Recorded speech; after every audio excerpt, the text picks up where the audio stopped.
to the multiverse of sadness. In every universe, you have depression. Oh, Welcome, everyone. What's going on? It's Nerds. I'm Jesse, with everybody's favorite Uncle Aaron, Jean-Claude Van Damme Mueller.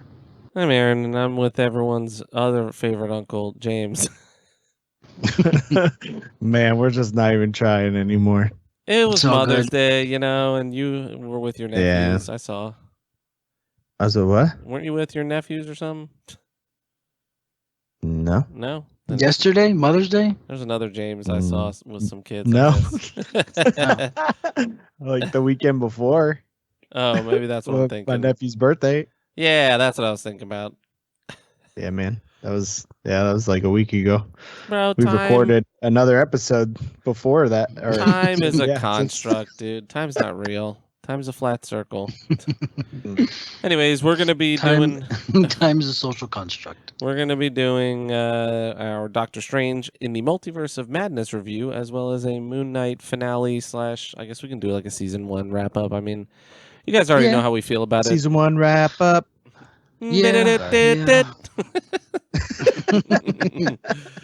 it. So yeah, we all did see Doctor Strange, so we'll be doing that. Don't be too afraid of spoilers. We'll definitely do a spoiler-free discussion first, but at the very end of the episode, I mean, I don't know, man. I'd like to talk spoilers at the end because let's there's just a lot of wackadoo stuff to talk about. Def talking spoilers. Yeah, we're so gonna we'll get let into you guys spoilers, know, but but it'll be at the very end. Yeah, we'll just gate it. We'll just say don't listen anymore. You don't want Yeah. spoilers, and then Initial thoughts, scores, and then we give the full regular review. and We're when they good. leave, we'll talk shit about them. That's the Hell key. Yeah, dude. Fucking idiot! Should have saw the fucking movie, stupid bitch. I was so pissed because I kept thinking we were going Sunday and you kept telling me Saturday. I kept But saying, I dude, kept it's being Saturday. like, yeah, man, we're going to see it Sunday. And you're like, it's on Saturday. And I'm like, yeah, man, can't wait till Sunday. And you're like, but we're seeing it Saturday. And then like Saturday, I didn't have like major plans going on, but like I was doing something and I was like super relaxed at home. I was about to like cook and like make food.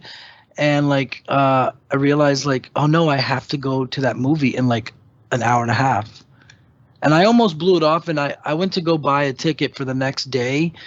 But then it's kind of like how you're with the podcast sometimes where like right before it's like, man, I don't want to do it. Or how I used to be with band practice, like, man, I don't want to go. But then as soon as you do it or as soon as you go, you're happy you did it.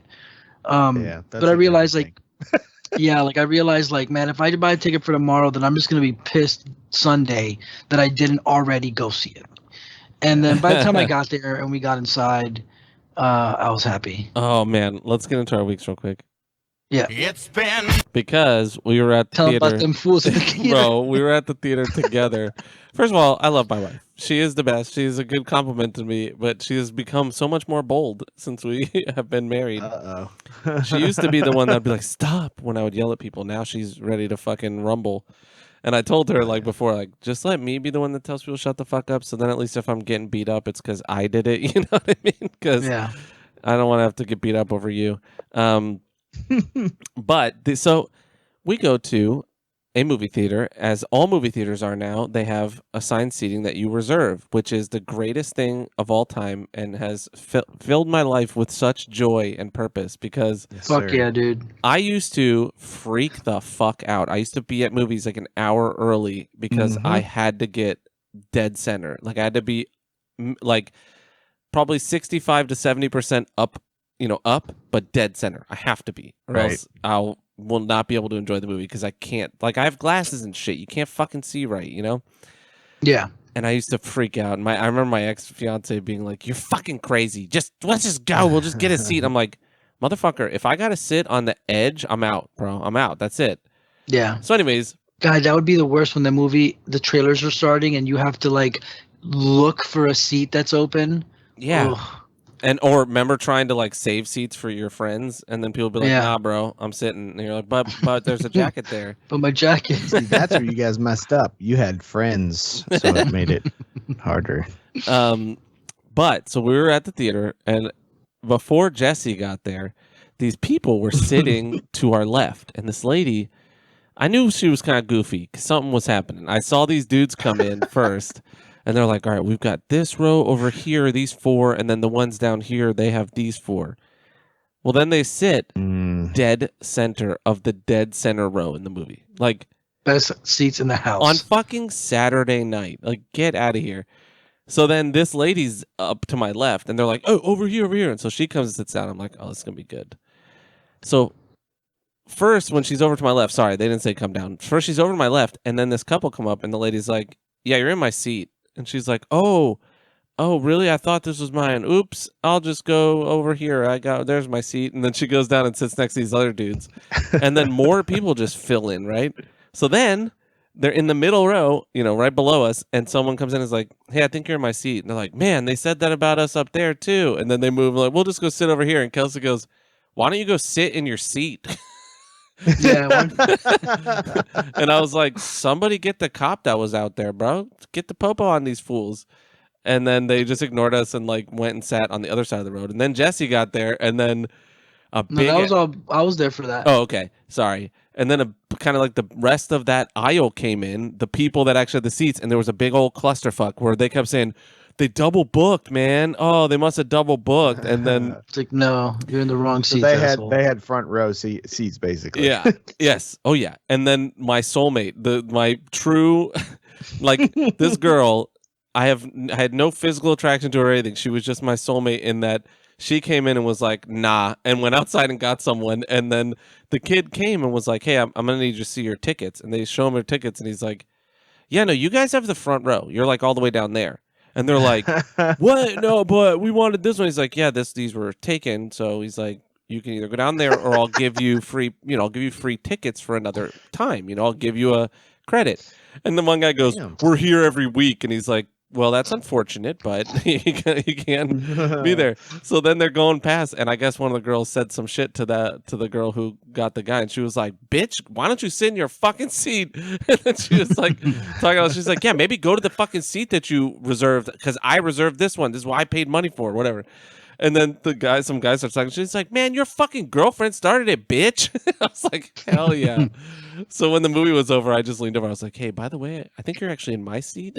She was like, I couldn't do it. I couldn't take it. I was not going to let them fuck. I was like, hell no. If you wouldn't have done it, I would have went out there, but it would have been way more bitch made if I did it. If I went out there and just ratted on these people. But I was going to, because I'm like, I'm not going to let these nice people let someone bully them out of the seat that they chose. Like, the whole purpose of reserved seating is like, you don't have to stress anymore. You go and you pay and you get the seat that you want. It's right there. And if you don't get it, you go to a different time. Like, I usually browse a couple times. I see where they're open, and then I'm like, all right, this is my favorite time, right? Like 7 o'clock or whatever after work. I'll pick that one. But if it's full, I'll be like, oh, I'll do 9 o'clock, whatever. I just dick around until I find it. But it was just so like satisfying to watch these people get escorted out, and a bunch of people were like, haha. But yeah. Other than that, I've been playing this game Embers Adrift a lot on the weekends, because I am only in beta for it on the weekends. That's when they open it.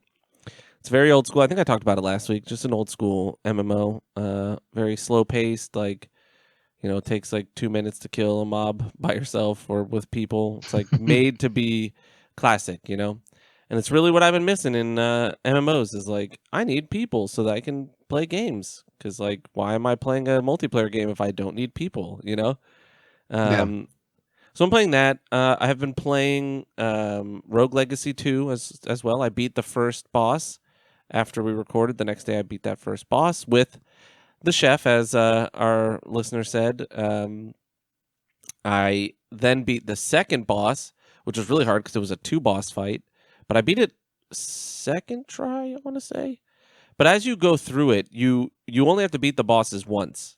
And then they like open up, like they pull a route off the main door. And then, once you get all 5, you can go to the last boss or whatever. But even if you die, you don't have to beat them again. And you can unlock kind of like in, oh my God, what's the one with the space lady? Oh my God, on PS5. Returnal. You know how you get like teleports? You can go to like the next area for free? Like shortcuts. You do that as well. So it's been really fun. It's hard. It's really hard, but it's been Oh fun. yeah, the first one was hard as shit. Yeah. I really like all the different classes and builds. So I've been enjoying that. I have not touched Elden Ring. I think I burnt out pretty quick. Now that I've platinumed it, it's like I don't really ever care to play it again. Yeah, that's why I deleted it after I beat it that first time.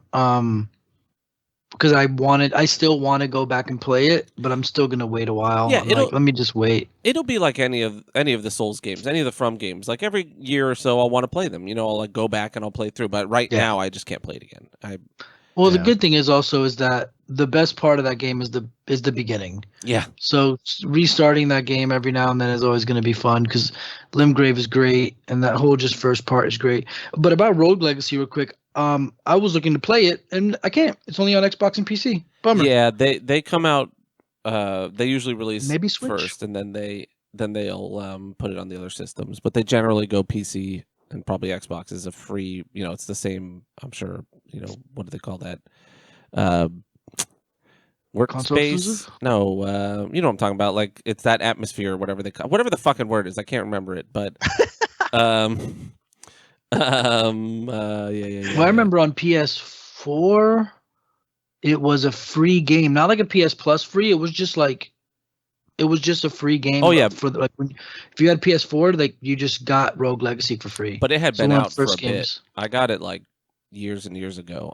It came out on Steam first, and then it went to consoles. It's one of those things. I think it was kickstarted, and as they Okay. or crowdfunded, and as they got higher goals, they put it on new systems or whatever. But I've been also playing Guild Wars 2 still, really enjoying it. I've been just kind of playing that as a casual chill game at night.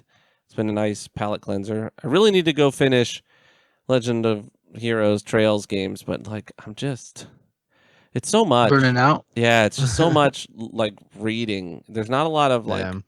they're very story heavy, you know what I mean? They're not like most That blows. JRPGs. You don't just run around fighting forever and then, it's like 4 hours of like dungeon crawling and then an hour of story and then, whatever. It's like 5 hours of story and then like running around. And it's good story. I mean, I will say Cold Steel has been less hype for me than the other ones, but only because I don't like the harem side of it. Like it's very heavy on fucking everyone wants to fuck the main character, every single woman in the entire universe. Like I'm just like I don't care. Like I don't. You must be the main character of Nerds then. Yeah, I've just beaten women away with a stick. Nah, I was talking me and Jesse.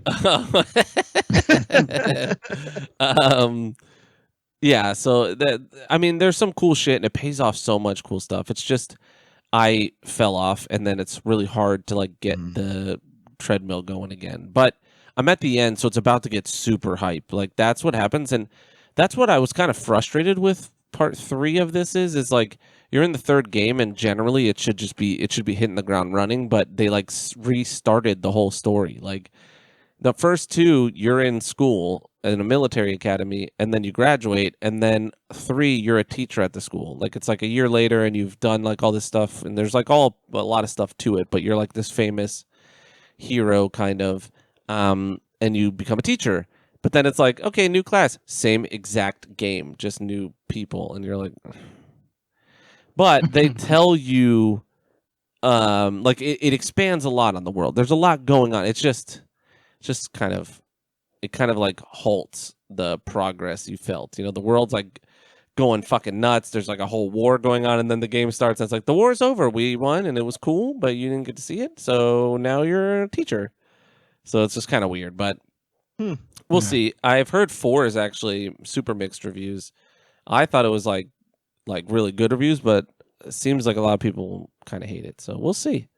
And then in a year, Kudo no Kiseki comes out, or Tales to Reverie, which that should be fun. And hopefully I'll not be burnt out anymore then. But yeah, Guild Wars has been great. It's been like after, like 10 o'clock, I can play it for an hour, and it's just a fun pickup game. I really think, James, if you ever decide you want something like just to play that's like kind of MMO-y, but whatever, you can play most of that game free. It has like a... It's mouse and keyboard, though, right? It is, yeah. I don't think they have controller support. But it's very cool because most of it is like horizontal like content. Nothing really like there's not a gear treadmill, like you can get gear, but it's mostly for aesthetics. Like they do have scores to them, but a lot of gear shares similar similar attributes and things like that and damage.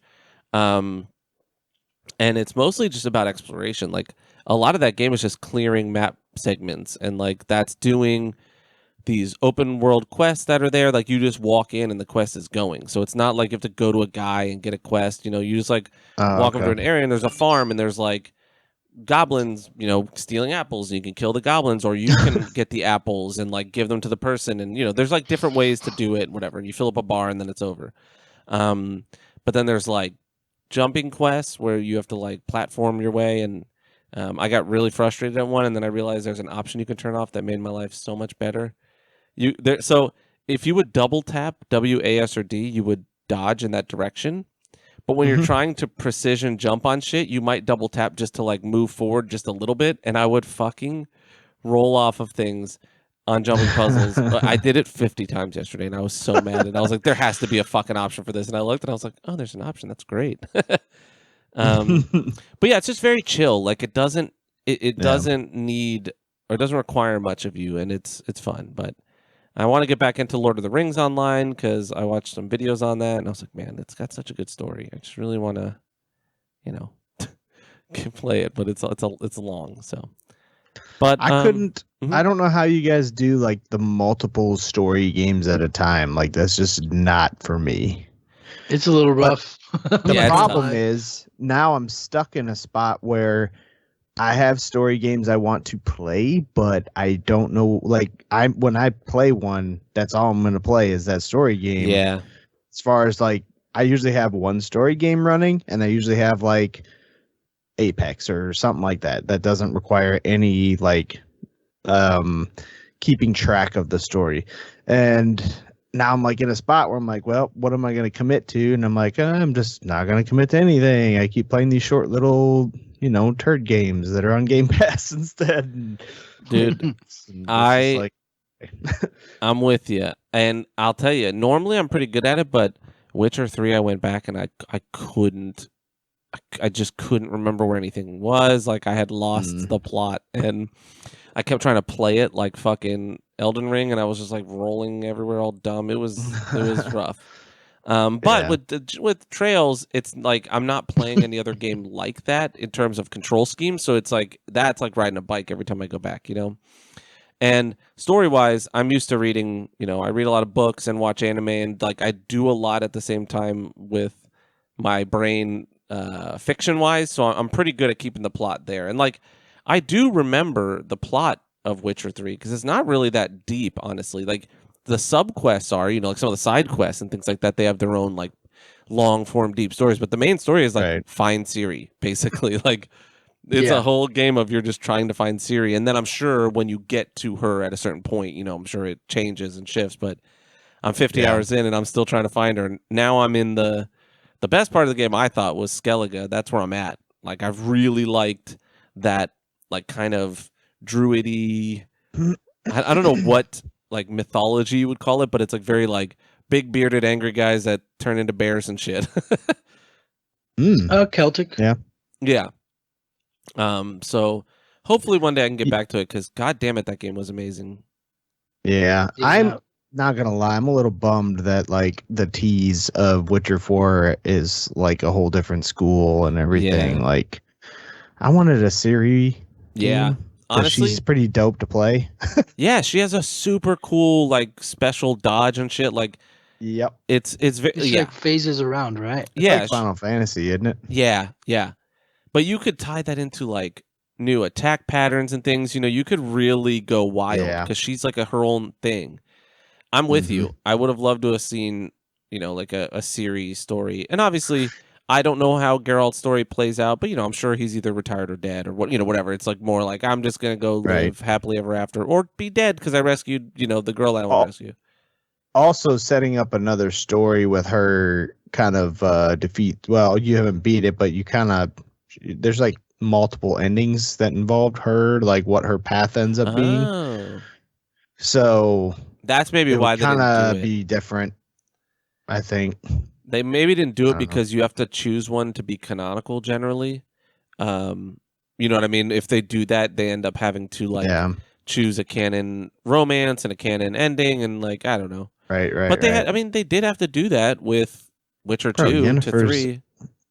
Yeah, I mean, obviously, Yeah. yeah, she's numero uno. Yeah. She's the only one that like, gives Geralt a run for his money with all of it. Like she's strong, she's cool, she's smart. Like I don't know. Unicorn. Yeah, she You get to fucks on a fuck about the unicorn. lake, right? Yeah, well, Yeah. yeah. Wait, no. Well, yeah, you fuck her at the lake and then she bails. Remember? Oh no, that's the blonde lady.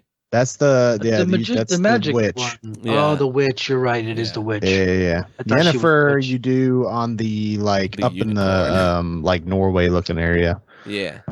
Okay. Just. Just. But yeah, I wish. I wish.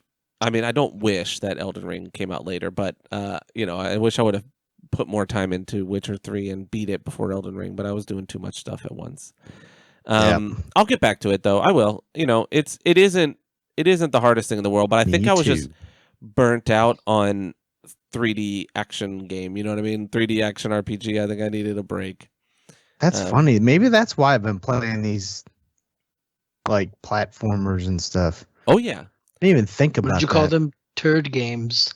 Little baby turd games.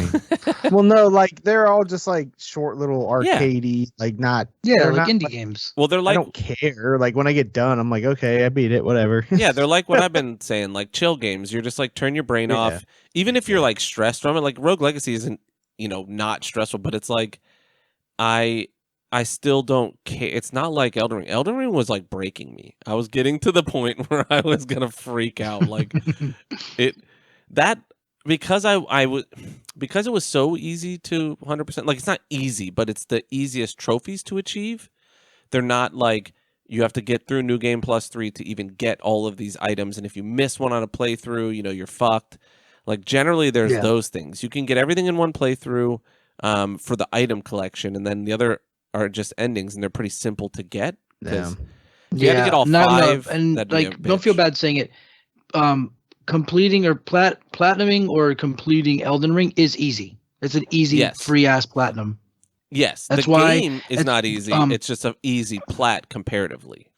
Yeah, because if you look at the stats, dude, it's some shit like 6 or 7% of people who have played Elden Ring on PlayStation have the platinum. Damn, that is unheard of. Already that is completely too. Unheard of. That's a big deal already.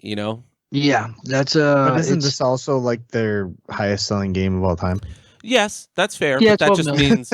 But that's a bigger chunk. I think that would make it even less chance because there's more people playing it, and it's 6% of total players have the platinum. Yeah, that's unheard of and ridiculous.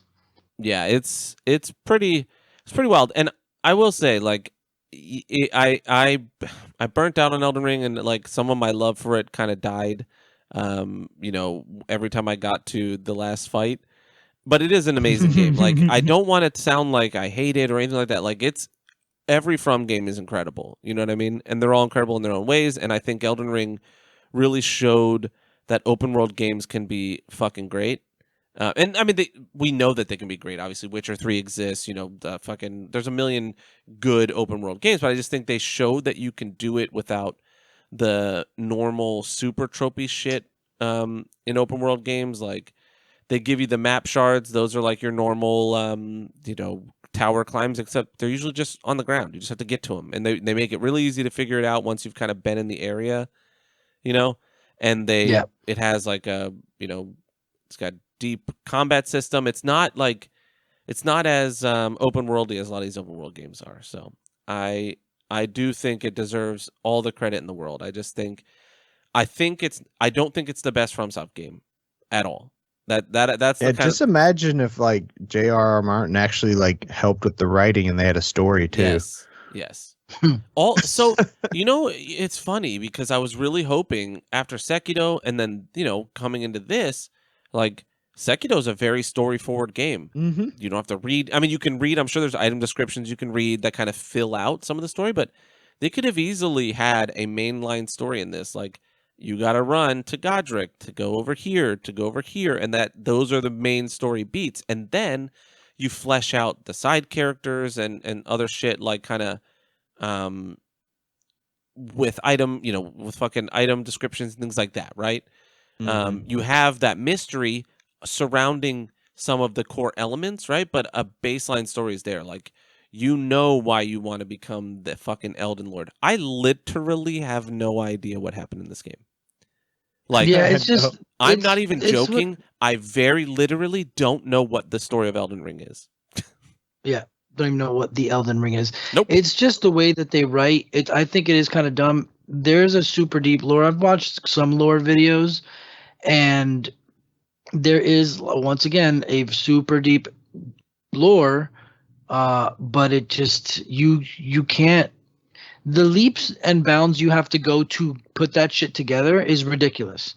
You got to put together like boots from this guy, a flower from here, something from there, and it's like, oh, Godric is actually the stepbrother of this guy, and there's like 3 families in each. Dude, like there's the.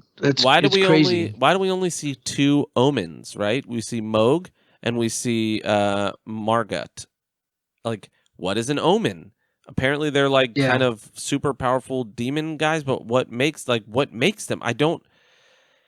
I mean, yeah, and that's what the Dung Eater's armor is supposed to be. Is he's like disrespecting the omens. It's like because the omens are covered in horns. Yeah. And his armor is like horns are chopped off. I don't know. I think it's think about silly. this. Think about Dark Souls, right? Dark Souls 2 is a little bit more muddy and ambiguous, and like the story's direct in some ways, but the why of what's going on, I sometimes get lost. Dark Souls 1, yes, there's a lot buried in there, but I need to get the Lord Souls and rekindle the flame. That's the story, right? Yeah. They don't even tell you, like, I think I've watched the opening cinematic like 3 times because I've played, the beginning a million times because it really is amazing.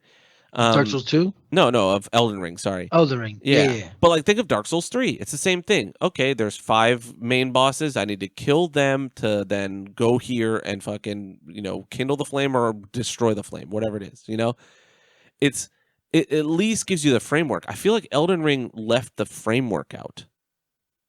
Because, I don't know who anyone is or why. Yes, we saw, in the beginning they show Radagon, who is Marika or whatever. I don't understand that either. But, like, he's hammering the Elden Ring, but then, like, when you get there, he ain't hammering it. So what are we doing? I don't understand. He's just standing there. He's like a hollow, and he's crucified or whatever, and then he just comes back to life and fights you, and you're like, okay, and then he don't say shit. He doesn't speak. He just dies. And then a giant Loch Ness monster comes out, and you're like, what? And then you kill it, and you're like, okay, well, I don't care about that either. And then you get an ending where I kind of actually like. I think Ranni's ending is probably my favorite, just because it's like, hey, we're gonna go do shit. It kind of leads into something, right? And other than that, I like the Elden Lord. The fucking Frenzied Flame was trash. You become the guy from Grime. You remember that game I was playing, Jesse? Grime, where you're like the weird with space, the rocks. Yeah, space rock man with like you have a black hole head. That's just what you become. You're just like flame guy. Yeah, it's like that cross. Black Ocean. It's like that crossed with Dead Cells, buddy. Yeah, it has like that too. It's just interesting, but I do wish we had finished that game, James, thinking we experienced the greatest game of all time. Like, we were here for it. Yeah.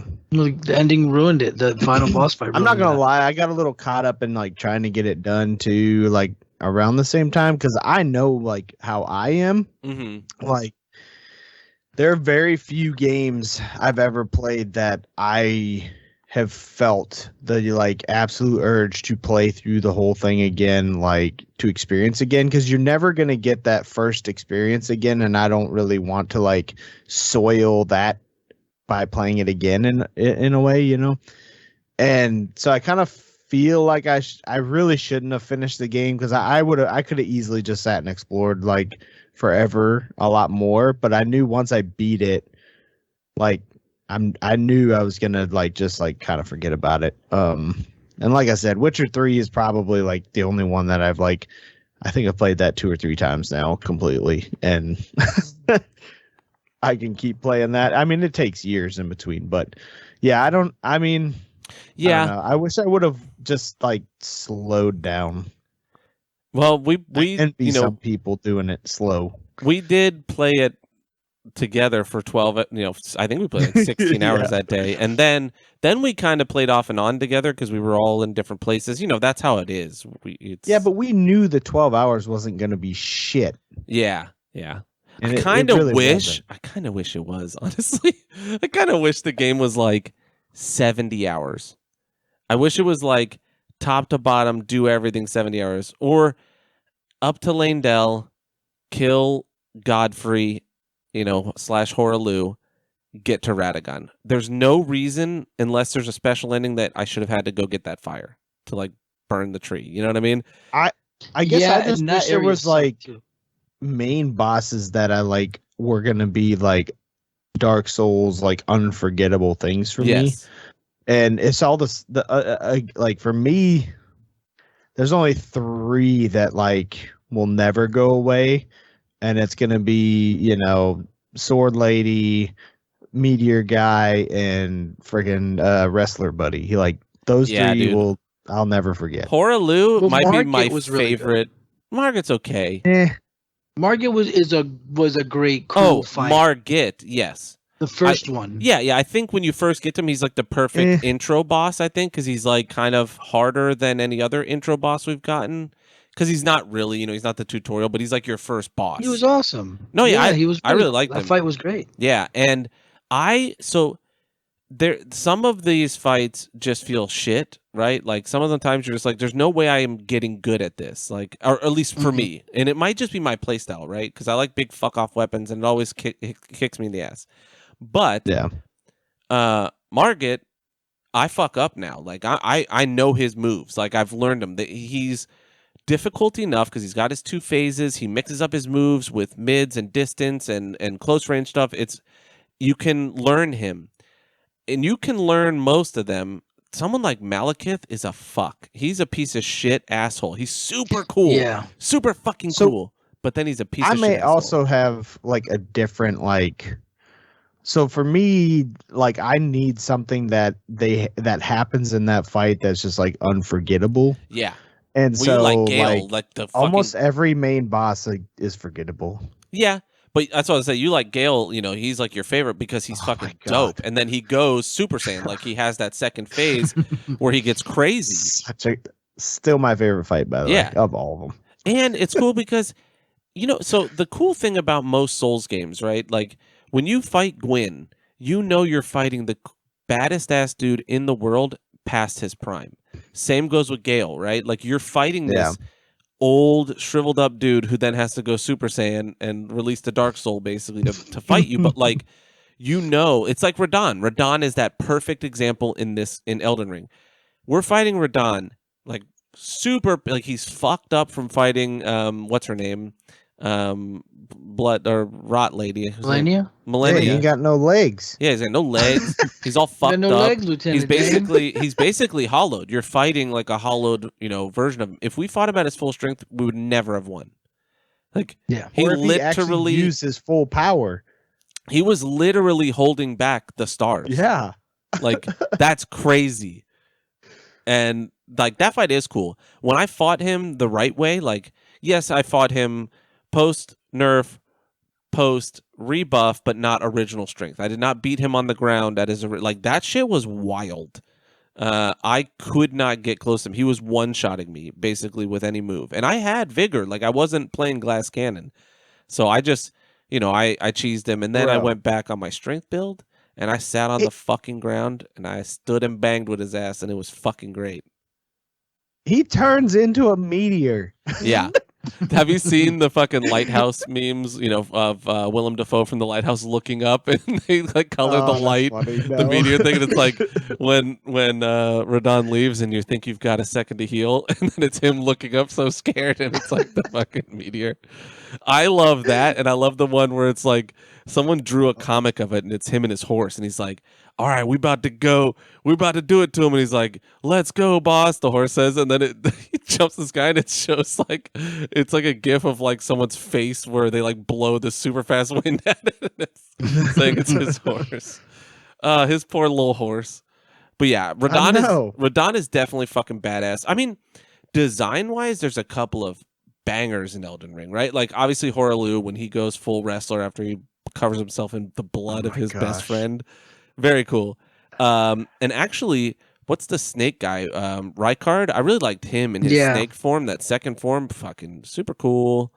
Obviously Malekith is super cool. Like there's a lot that's cool, but yes, the fights don't stand out. They just turned out to be kind of, there's a couple of things I do think they could have used another year of development on, which is like more mini bosses and maybe some more enemy diversity. Because if you really pay attention, you're fighting a lot of the same shit, just different colors. And I really did hope we were going to get like pure like fantasy. And I know George Martin isn't known for necessarily high fantasy, but like I kind of wished we would have got like dwarves and elves and fucking goblins and whatever, Yeah. I mean, as long as it's more Dark Souls. Yeah. So. Yeah, I mean, I wanted it to stay with that combat style and maybe even dark fantasy, but like, I don't know, give me a dark fantasy orc, like some fucking Uruk-hai looking shit where they are like chopping people's heads off. I don't know. Again, I just wished for more just because it was like not a Dark Souls game, They did say like this basically our return to like a Souls game after Sekiro and whatever, But I don't know. They are still said, I believe they did say they were working on another mainline Souls style game as well when Elden Ring was being made. Yeah. So I remember seeing that because everybody thought it was Bloodborne 2, but then they kind of like shot that down. God, I wish. But you know what? I don't think we need a Bloodborne. Honestly, as much as I love Bloodborne and would love more, I don't think we need more because it really is lightning in a bottle. Like, what would they do? Just leave it alone. Because the swerve that you get in that game is so fucking crazy. I knew it was coming and it still blew my mind. You know what I mean? You had told me, Jesse, because you were like, I'm not going to tell you if you're going to play it. And I was like, fuck that game. I'll never play it again. And you were like, bro, it's full on Lovecraft. And I was like, what?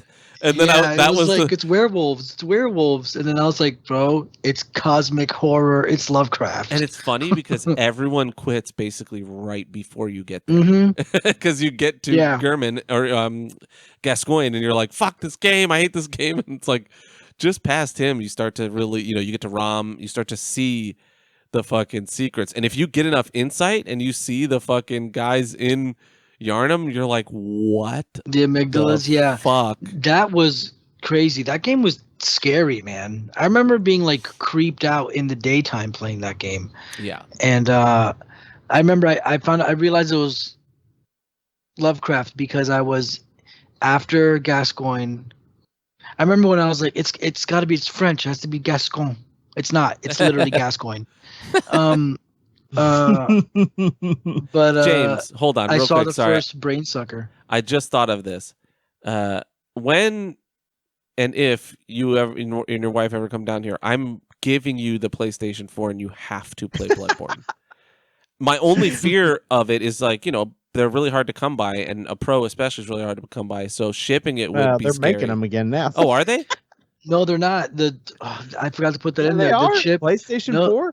Oh, 4s? Because the 5 shortage is going to extend until 2024. Jesus. Yeah, 5s I know they're shitting 5s on, are but fucked, 4s are getting. They took them out of production and then put them back in production because they can't get 5s out. Well, it was super shitty of them to take them out of production, honestly. Unless it was slowing down production of 5s, it was a super dick move to be like, can't buy the 4 anymore because we want you to buy the 5, but also you can't buy the 5 because we're fucking dumb and we don't make enough shit. It's like, I mean, unless you're Xbox, that's a shitty thing. Well, less people want Xboxes, I'm sure, but I'm pretty sure they've sold more systems than PlayStation. I don't know. Well, they have because they've made more. Damn right. No, and that wasn't a have they. That was like have they. I don't know. My assumption was no because they had them, but maybe they they source. I mean, it's Microsoft. They have to have better sources than like a Sony for straight chips. Better console stats too. I mean, I'm just saying. It's true. You just don't get. Yeah, but you just don't get the games. You don't get Bloodborne. The problem. You don't. PlayStation ain't getting the games either. You know what I'm saying? No, I'm you're saying not. you don't get You can't get the systems. It's fine. You can have your Xbox Pride, but we have better games. Well, I wouldn't even say better. You get different games. So the only reason I wouldn't own an Xbox is purely because I have a PC. You know what I mean? And I have I get that. a decent gaming PC. That's literally the only reason. When they didn't release all Xbox games on PC at 360 era, I had a 360. Specifically for Fable of all things, which then 3 came out and it broke my heart, But that's my week. They got 4 coming too. I mean, I know. Hopefully it's good though. If Peter Molyneux's not involved and they just let someone else make a good Fable game, that'd be. You know what? Let FromSoft make a Fable game. Like that would be amazing. Anyways, that's my week. I watched. I finished the first Neon Genesis Evangelion movie. 111. You Are Not Alone. Okay. And I started 222.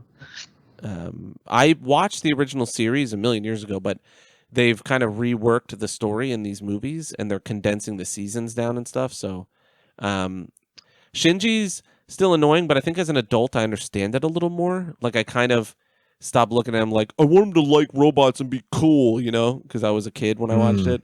Now I recognize he's a fucking traumatized child who's being forced into battle in a giant mech against world-destroying aliens, and he feels all the pain of this mech. Like, he doesn't want to fucking do it because he's like, I'm going to fucking die. And then he's like, and even if I go out there, there's a line in this movie. He says, even if I go out there and I lose, people are going to hate me anyways. Like, I'm fucked either way. I either have to be amazing and win, which I can't, because he's like, I'm not like the other pilots, because there's a couple other people that are training or whatever.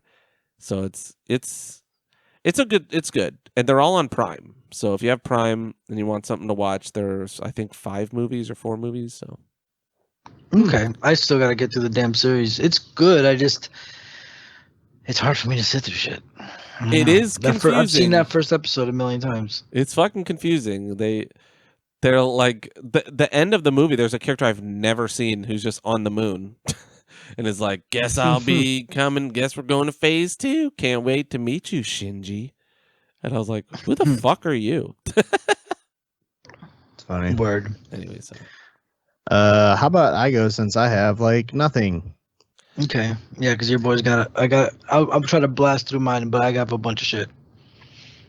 So basically, I've only, as far as playing games goes, I've only played Apex and this little indie game called Bloodroots. It's kind of like a top-down, Diablo type style. Kind of, I want to say it's just like a like slash kind of game, but it's not, because you're limited on how many like attacks you get with each weapon, so it's kind of like got a puzzle element to it. That's the one with the guy with like he's like the little pixel dude, but he has a big beard and like a wolf hat on, right? Something like that. Yeah, I had the wolf hat on. Hat on. Yeah, it's cool graphically. It looks good and it's fun. I mean, it is a fun little game. It's super easy though. Actually, give your rating on Mighty Goose. Mighty Goose, I give like an 8.5. I was gonna say, you loved it. It looked fucking fun. I thought it was the untitled Goose Game. Do you remember that one where you're just like a goose and you're sneaking around? I thought that's what you were playing. So I was like, why are you so like excited? I was like, are you just like hiding? Isn't it? You just like sneak around. No, it's Mega Man. It was fucking dope. Mighty Goose is on Game Pass, and I was just like, man, I'm gonna try it out. And like, I was just to have something to just play when I'm just like not doing anything. And then I was like, man, I'm actually having fun playing the shit out of this game. Yeah. When you beat it, you can like roll credits once, but then it like there's a portal that opens up, and you basically play through on like New Game Plus and like mirror mode of all the levels, and you don't actually like 100% the progress of the game until you beat through that section too. So I mean, I ran through that. I mean, it's nothing complicated, pretty easy-ish. But it was fun. Fun little platformer. Definitely check it out. Yeah, I was Game watching Pass. you play, and it was pretty cool. It's so stupid though. You know what's funny is What is it? It's like it's like a Mega Man game, but you're a goose. No. Yeah. Okay. It's cool though. I mean, it's that sounds dismissive, but it's like it's that style, like It's a platformer. yeah, platformy shmuppy thing. But yeah, it was dope looking. But I was gonna say it's funny. We were stoked for Tunic to come out, and then neither of us have played it. Yeah, I got it on my Xbox. I haven't touched it yet. I've got Trek to Yomi on Game Pass that I want to play. I've got Weird West that came out that I want to play. I have this Forgotten City, but it's a Skyrim thing, and I'm just gonna uninstall it. It was like a Skyrim mod that they released as a full game, but it's supposedly like low combat, and I'm like, I don't want to play a story only game. But That's funny. There's a lot. Yeah. I mean, I got the Samurai game. It's actually on console too. I thought it was only on PC for some reason, but yeah. So yeah, that's on console, so that's cool. I've heard that actually takes a little actual like timing and skill, more like Sekiro. So that should be interesting little platformer to play. But yeah, I mean, I played some Apex. I streamed it a little bit, but nobody really cares about Apex. They are changing the shit out of it, which is pretty cool, making ranked more difficult and raising the point, making it more team based, where everybody on the team gets the same amount of points no matter what. Ooh. So yeah, that'll help you. Stuff, so that'll help you with your fucking shitty teammates, like playing a little smarter. Hopefully, when you go into ranked, God, I hope so.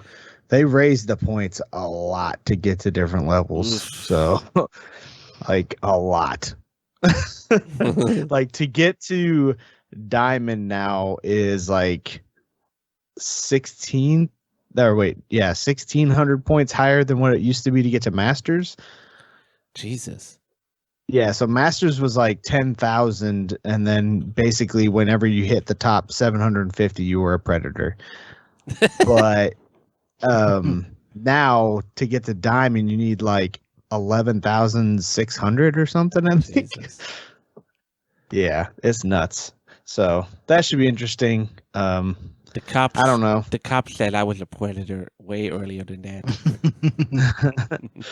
But yeah, the reason I haven't really played anything is because last week I told everybody I started Attack on Titan, and I have almost watched the whole series this week because I'm committed fully and loving it. I'm really enjoying it. There's definitely some stuff that, like, I guess I would have been happier if the story didn't go the route it was going. Definitely some like confusion still with some things. Like, I don't know, I'm starting to kind of lose track of who's supposed to be the good guys and who's supposed to be the bad guys. Yep, that's where I was, and it's like a weird shift. That's what I was telling you, that time jump, Aaron's like his, what am I trying to say? Like his plan, or what, I don't know, like what he wants to do. It literally, he's like, they find the ocean, he's like, let's go, kill all the Titans or whatever he says. He's like, basically, I'm gonna go save the world. And then the next season, he's like, I mean, I don't know how far you in. I'm on like, so basically in season 4, he was imprisoned, and they're kind of playing him out like he's the bad guy, and he's working with Zeke. Yeah, he has his little ponytail now. Yeah, his little man bun. And he's mean to everybody. And then, did you get to the part where he's like does some shit with Mikasa? No. Okay. I mean, the three of them were like chatting, and he like told her she was basically a slave. Yes, that part where he's like, you only care about me because your bloodline is literally made to protect me. And like that fucks her up. I'm like, it just made, I was like, he was who I wanted to win the whole time, and now I'm like, fuck you. Like, I just didn't, I was like, yeah. What's the commander's name? The little short guy? Oh, the bald dude? No. He's emo guy. Oh, Levi. God, he's a beast, Dude, dude. Levi is this shit. And I love that scene where he's like, oh, you don't get to run. You think I won't kill my friends to kill you? Oh, bitch, I'll kill Yep, that's the one. everybody. That part is so good. He came out of there bloody, and I was like, "Oh yeah, he killed everybody." Yep. Oh shit. And in his to his point, he's like, those weren't my friends anymore. Like, Right. I couldn't save them, so I'm gonna fucking kill you worse now. But see, that's the thing. They're kind of hinting like Aaron or whoever's got the King Titan ability or whatever. Yeah, the could founding like Titan. shift them back to human. Yeah, that's where like I was saying, I don't know. I liked it better when the Titans were just like weird, mindless monsters that killed people. Right. Like I knew there was gonna be some stupid thing like they were people, but I was like, hopefully they won't. Hopefully there's just some weird thing that's like, maybe there's like a mother Titan that's just birthing these things and they just eat and consume and whatever, But they almost lost me like episode like when I saw him come back as a Titan, I was like, oh no. I was like, the main guy's gonna be like the enemy figure the whole time, but they're gonna get him to be good and he's gonna help, but he's always gonna be the enemy. Then he's the assault Titan, and that shit is dope because he does fucking judo and shit. Yeah.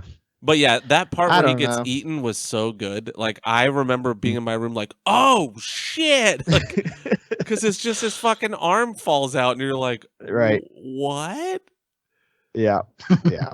I can't believe they did that. Actually, and because you were kind of like, I wish they would have made the girl the main character. I was like, how is she not? Yeah. Like he's dead. Aaron's dead. Yeah. And then he comes back right away. And I'm like, oh, I did.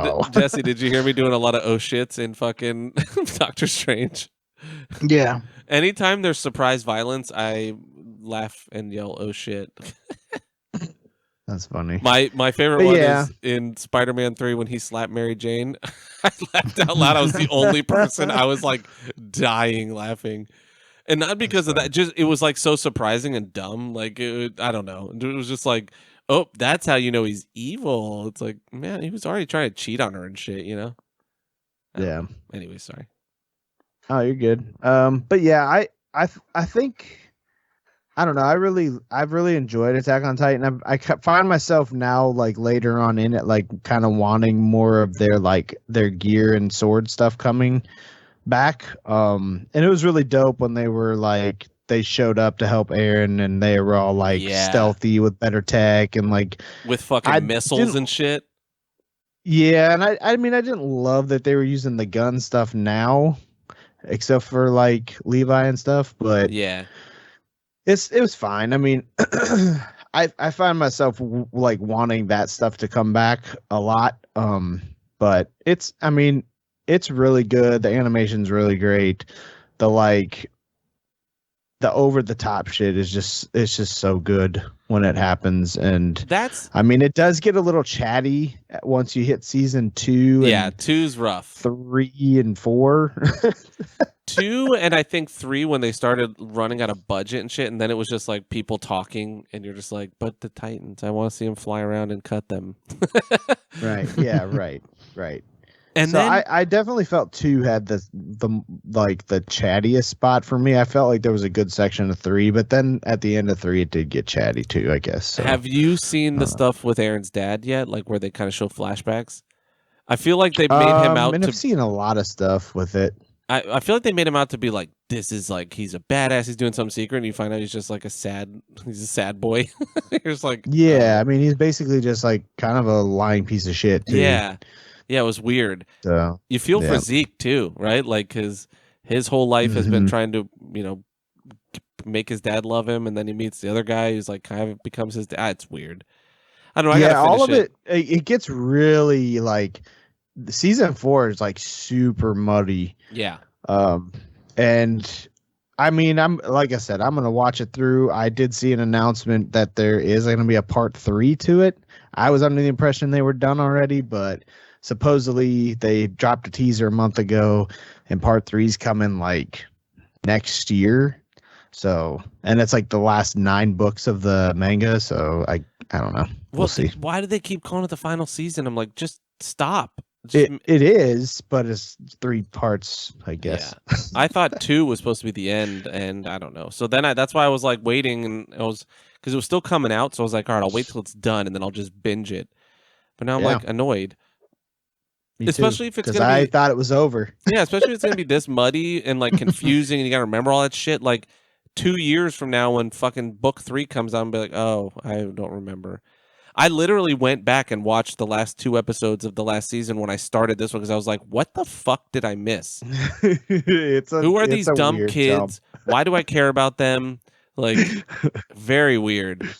But yeah, I thought it was a weird way to introduce like the other Titans and stuff yeah, too. Like all of it was just real like no information, and they just kind of threw it at you. But I will say, anime is a special world because it has the hypest shit in it always. Like, I don't know yeah, why American animation just doesn't stack up. Like, we just don't do it the same. There are exceptions, obviously. You know, we have great cartoons from America as well, but I just don't know that they hit those highs, man.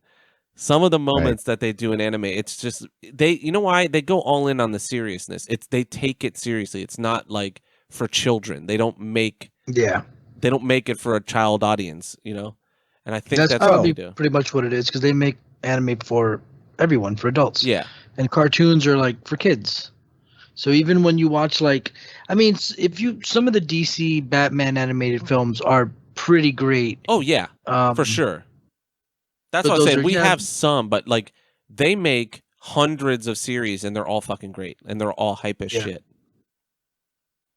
Yeah, Sorry. even stupid ones that aren't even like slice of life shit are still good. Yeah. Sorry, James, you were about to say something.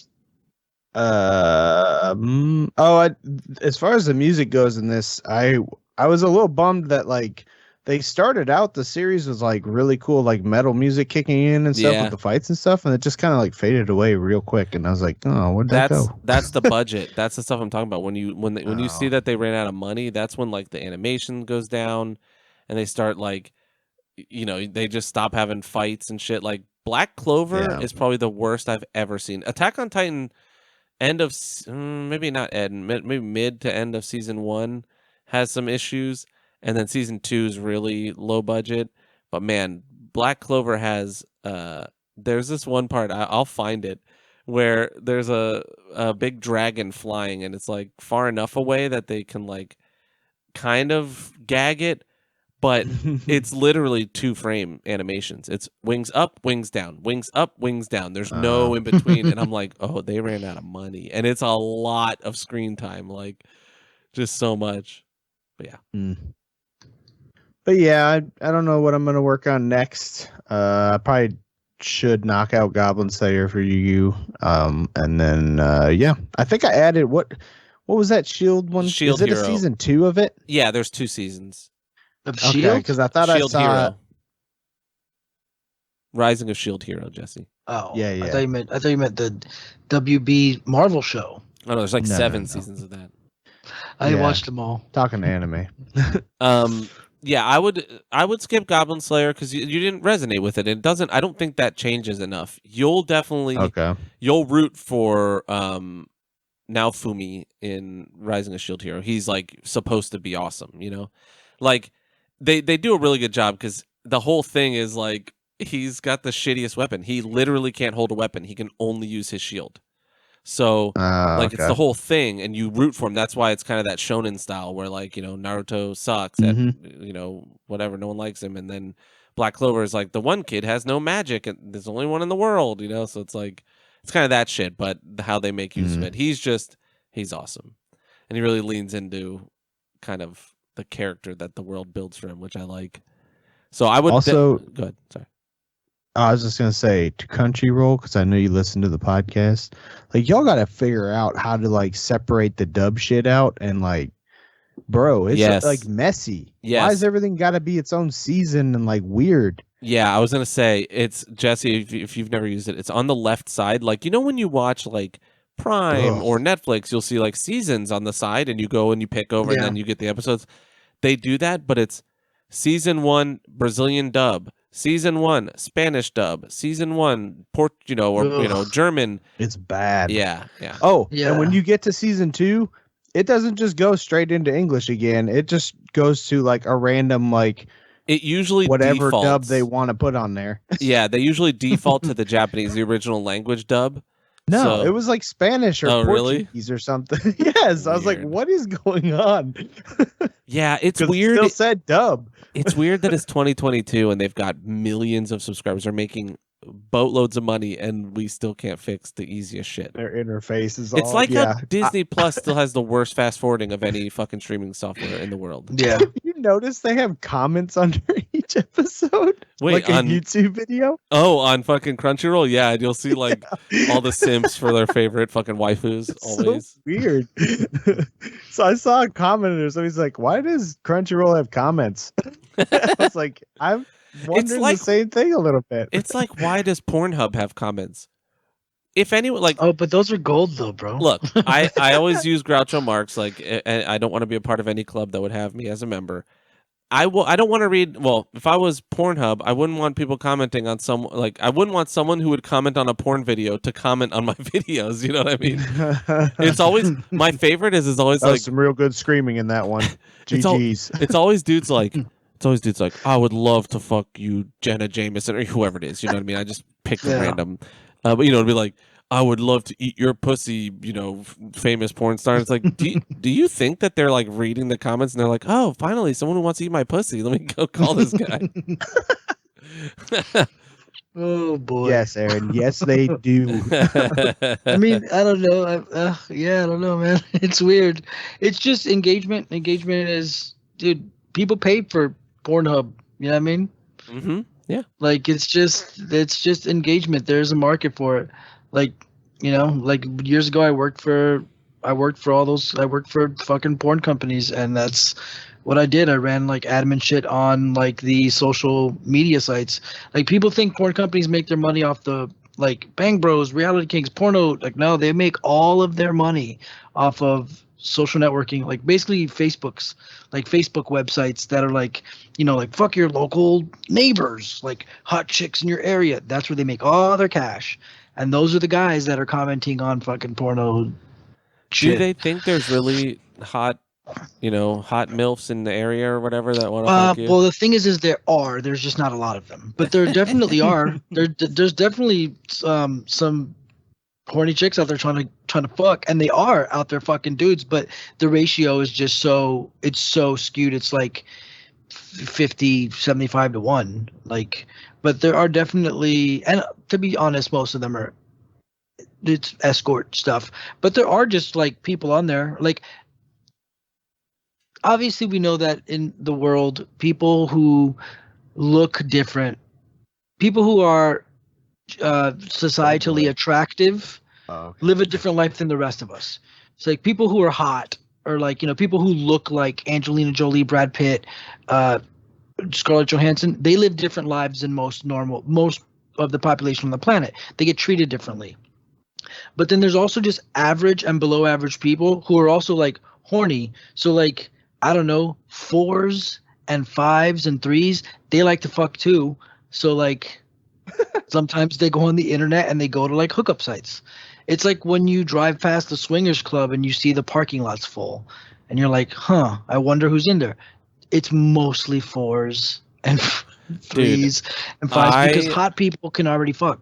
I have always secretly wanted to just go into trapeze and I don't want to fuck nobody. I don't need to do any of that. I just want to see what's going on. You in there. Can't. I can't. So, I literally can't. I have to bring a woman. Like, I'd have to have a woman. Yeah. So most of them are couples. I dated a girl once who we were looking into maybe going to a swingers club, but I was like, in the end, it's really just going to be a bunch of dudes just watching me fuck you in front of them. So let's not do it. But we looked into it. And yeah, most nights, most of it all is you need to be a couple. So you need to be accompanied by women. And then like one night a week or something, they'll like, it's okay. And that's, you don't want to go that night when it's just like single dudes going in. But for the most part, they don't allow single dudes to walk into a swingers club. They don't. It has to, they have to keep it, you know, to where, because if not, then it's just a bunch of dudes, horny dudes. It's just going to be dudes. It's just horny dudes like, oh yeah, who wants to fuck? Does someone have pussy? Yeah, it's just be dudes standing around. Who pussy? Some poor guy whose girlfriend convinced him to go to a fucking Trying not to club. make eye contact with each other. Yeah. Yep. But yeah, those are the people that are, and those are also the guys who are checking when there's singles nights to go to swingers clubs. Those guys are commenting on porno videos. When they don't find the MILFs in their area that want to fuck them, they Yeah. comment on some porn videos. Yeah, man. It's pretty. Yeah, man. That was a time. Yeah. All right. Well, we're now. What happened to that sex podcast you were working on? Is that still happening? It's still happening. We're just backlogging episodes. I don't know. Dahlia wants to have, I guess, a bunch of episodes to release so that if she has to travel or whatever, and then my other co-host Tater, she also travels. They call me Tater Salad. They call me Taters, French fried taters. They both are like travel, like, you know, Dahlia travels for work, and then this girl travels she tours with like Disney on Ice and shit.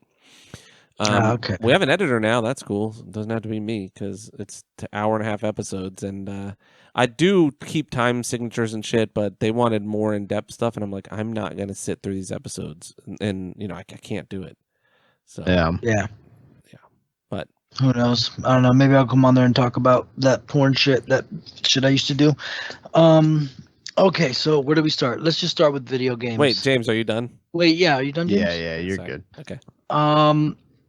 So more Cyberpunk continues. I thought I was gonna beat it last week. I'm not. I'm at the point where it's like end of the line. Like if you go through this door, you can't do anything else until you beat the game. And then I forgot who it was that told me. Damn, I'm an asshole. One of our viewers, one of our listeners, he told me. I think it was Incarnate. He told me Hecate or Hecate Incarnate. I don't know what Hecate. the name is. That's the name of the god. Hecate. Goddess. God. I can't. What is it from? It's a Greek god or Roman god. No. Hecate. Yeah, I'll show. No. Right now. It's I think it's a goddess. Hecate was the chief goddess presiding over magic and spells. She witnessed the abduction of Demeter's daughter, Persephone. Yeah, this is all Greek. Oh, I didn't know it was Hecate. I never knew the name Hecate. Mm-hmm. I was thinking another one. Anyways, they told me, if you don't have if you have a better relationship with Johnny, Keanu Reeves, you get a better ending. So I'm like, oh, okay. So now I'm doing fucking everything. Now I'm completionisting Cyberpunk, which is not bad. I'm not hating it. It's still pretty cool. I do still stand by Cyberpunk is very good. It's a very cool game. It gets annoying after a while because it is like open world. Like it's an open world fucking game. Like I'm not sitting through all the dialogue and stuff now. There's way too much dialogue in the game and way too much content. It's just way too much content. Every time you do any type of conversation, then you got to talk to Johnny afterwards, and it's super annoying. There's a lot. Yeah, man. There's a lot. It's like Skyrim where there's like books worth of shit to read. And I'm not going to read that shit, man. If they would have done a thing where, I mean, I guess it would be difficult. No, I just solved it. If they would have done a thing where they read like all the passages to you, like all the shit you find, then I would maybe listen to it. But why don't they just implement one of those programs that reads all of the shit to you? Why don't they just implement that in some of these things, man? Like, because I don't have time to sit there and read the equivalent of like 5 pages in a book. I have a question. I am old, but did anyone ever, when you guys were in like middle school, high school, did anyone ever prank call you by calling the fucking there was like a line where if you could call, and if you couldn't speak, they would read on a phone call for you. And then like if you were deaf. No, I've dealt with those on. Yeah, it was like a deaf phone call line. Like you could type on a computer, and then they would call the person and then tell you. Dude, my friends used to prank call me and have a guy just be like, dildo, dildo, dildo, dildo. That's pretty funny. But the funny thing with those things is when I used to work for Bang Bros and them is, hey man, people who can't hear also like to jerk off. So like there would be an interpreter between the person typing and me, and they'd be like, what's this bill? And I'm like, oh, this is for such and such website. I'm like, cock hungry, whatever, fucking cum guzzle, fucking titty fuck. And the person in the middle would have to like they didn't know what they were signing up for. They're just like, I thought I was going to order pizzas for the death. But it was pretty funny that would happen. That actually happened fairly often. But no, I never got that one. And I mean, you're only like what, 2 years older than me? What are you, 82? 83.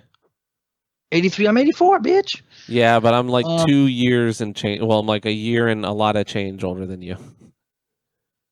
If you're 83 and I'm 84, how are you a year? Well, yeah, because I'm November. Yeah, I'm February, so I'm literally like almost a full year. Okay, so you're like a year and 10 months.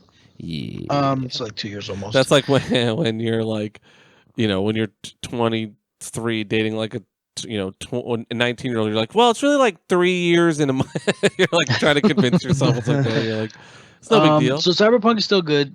Whatever. Enough about Cyberpunk. So Cyberpunk's fine. Horizon continues to be Horizon. It's what I thought it was going to be. Kind of boring, but it really is a great game. The combat is really cool. The animal stuff, the robots, it's super neat, man. Like the hunting mechanics and stuff. It's really awesome. It really is a really awesome game. The story continues to be pretty cool. A little too much talking. But yeah, I don't find myself going back to it much. That much. It's kind of boring, but it's not though. It's me. I think that I'm just like jaded, but there's so many games and I have so much access to so much. But Horizon's pretty cool, but it's not really my focus. But I did pick up Sifu, and I did start Sifu. I think Sifu is pretty cool. It's very difficult. It's really fucking hard, man. It's really fucking hard. And they did implement a new difficulty, like an easier and a harder mode. I don't want to, but I'm not going to put it on easier because that's going to make me feel like an idiot. So I'm not going to do it. So I'm still playing it on normal. It's really hard. It's fucking really hard. That's the only way I can put it.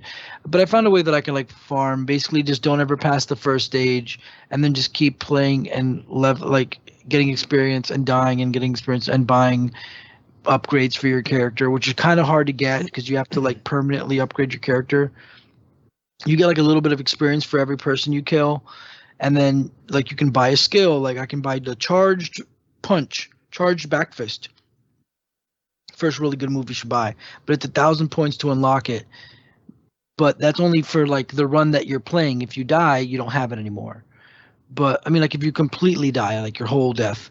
But if you buy it 5 times, you can unlock it permanently, which means you have to get like 6,000 experience. And it's a weird way. It's hard to explain, but it's a weird way of doing it where it's kind of rough if you want to just like farm experience and like unlock a bunch of shit. It's kind of confusing, and if you press the wrong button, you can erase all of your progression. But it's really hard. It's very difficult. I don't know how many times I'm going to say that. It's very, very fucking difficult. It's really fucking hard, man. But I think it's cool. I think I'll play it to the point where I beat it. They did release Impulse bought it because they released a special edition physical copy with like a steel book and a art book and some lithographs. But I might give it away in a raffle. I might do a raffle and something, like mail it to somebody, because I don't think it's a game that I'm going to really care to have forever. So I think I might just play it for a little while, beat it, and then I'll maybe give it away. But I do think it's cool. It's just very, very hard. So I did get some records. I did get that Kickboxer in. It's pretty dope. It's there. I also did get a copy of Polyphia New Levels, New Devils, which is super good.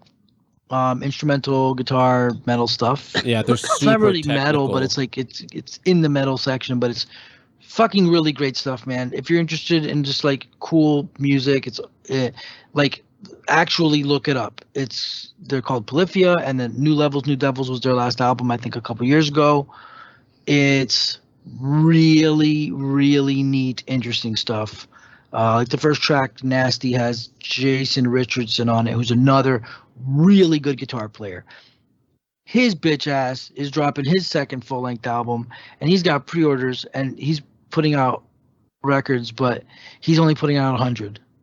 Like 100 of one of them. So like one of the designs. So if you want to buy his record, it's $100. Like he's not gonna make He's not going to press 1,000 of them and charge like $35-$40. He's like, nah, man, they're $100. Like, fuck it. If you want it, you'll buy it. And he's probably going to sell out. But he's really neat too. Jason Richardson is also a very, very cool guitar player to look up. And I did also get Ibaraki, which is the band or the act, I guess, is called Ibaraki. But what it is it's Matt Heafy from Trivium doing his solo black metal album that he's been trying to do for like 12 years. It's called Rashomon. And so I picked it up. So I'm going to review this record here, this album. And it's really good. So Matt Heafy is like lead guitars and vocals for Trivium. Well, he's not lead guitar because him and Corey Bierlu, like they're both lead. And Trivium gets a lot of shit, but they're a very, very, very good band. They're a very good metal band. They're like traditional. They're like trad mixed with like metalcore. Really great stuff. If you like metal, look up their shit. Look up albums like The Crusade or Shogun. Those are really awesome concept album. He's half Japanese, half white, so like that's why he likes this Japanese shit. This is the Ibaraki is like a Japanese concept album. My favorite album of theirs is God, is the album called In Waves? I believe so. But anyways, so he's been talking about wanting to do. Yeah, I can't believe I didn't even know the album was called fucking In Waves. In Waves is a very good album. But so he's been wanting to do a black metal album for a long time, and he puts this fucking album out. And all the titles are in Japanese and shit. I thought he was gonna basically put a black metal album out that was gonna be him singing in Japanese. He doesn't, but he does in one song, the last song. And it's really good, but like, so it's not a full-on black metal album. Because black metal, it definitely does have predominantly black metal motifs, and like the structuring is a lot of black metal. But if you just give this to somebody and say, oh, this is a black metal album, it's definitely not. He definitely doesn't have black metal vocals. He doesn't really know. It's not that he doesn't know, but he doesn't really deliver his vocals in a black metal styling at all. But it's a really good thing. I'm pretty stoked. He only has 3 features on it, which are, well, he has multiple. He has his former band or his bandmates from his other band, but he has Isan, which is my number one favorite artist, period. Like favorite guy. I've talked about him a million times, and you can tell he kind of like looks up to Isan. He's very fortunate to be able to have that kind of relationship with him because Isan's like godfather status, dope shit. So he's got him on there. Isan actually produced the record and the album, which is very cool. I can tell because I listened to all of his albums and I really like it. And then he also has Nergal from Behemoth, which is one of my favorite fucking dudes. And then he also has, out of left field, fucking throws Gerard Way from My Chemical Romance on a song. Yeah, I listened to that song when it like came out. You know, when they like kind of, I think they dropped it as like a single, like a month ago. Mm-hmm. Yeah, like a month ago they dropped it out. But so he has all these features, and then also like on the Isan features, it also features his wife somehow, like Isan's wife, I think musically and shit. He puts everybody's names in the. Well, that song Ronan you shared with us, like I was reading in the comments, and he commented in there on YouTube that Ishan, how do you say it? Yeah, actually, I pronounce it Ishan. Okay, well, his family did all the like background like choiry, oh yeah, typey things. Yeah. Oh yeah. That's why there's so many names on the feature for that. It's Isan's whole family. It's his wife and probably his kids. Yeah. So it's pretty. So the album's pretty cool. It's like it's metal. It's definitely got black metal in it, but it's also just got like, you know, I can tell it's Matt Heafy writing because I've been listening to that guy's guitar work for a long time. So I know how he plays, but it's got like a really big feel to it. The first and last track are pretty cool. They're like kind of just like these little kind of intro and outro kind of tracks, and it has this really old, like it's almost like it gives you like this kind of like Ghost of Tsushima vibe. It's very traditional Japanese kind of weird circusy feel to it. It's pretty cool. The songs are real big. They're all over the place though. When it like very much like Isan's work, like they get really heavy and then they get real chill and like really interesting, kind of mellow. I noticed that. And yeah, like it's really, I really like that. Like with Isan's music, I was just showing a guy at work today, Isan's album Das Seelenblacken, which is like super cool because it could be heavy or it could be like a whisper, and it's like it's really interesting. This Ibaraki record isn't that avant-garde, but it's definitely got its like ups and downs and shit like that. I think that's cool. But the music I think is very cool. It's predominantly all heavy, but he does have some cool like chill stuff. Like the song with Gerard Way, like that has his most kind of like toned down vocals. Yeah, like the whole second half of like the 3 or 4 songs I checked out were like all of them kind of went into that like traditional, like you were saying, Japanese type stuff. Like it just turns into like an instrumental thing, the whole like end of it. Yeah, it'd be like really heavy, and then he would kind of chill, and it would sound like some cool shit that you'd like play on a guitar by like the seashore. Like it's like like some really cool, like kind of thoughtful, like very thoughtful kind of stuff.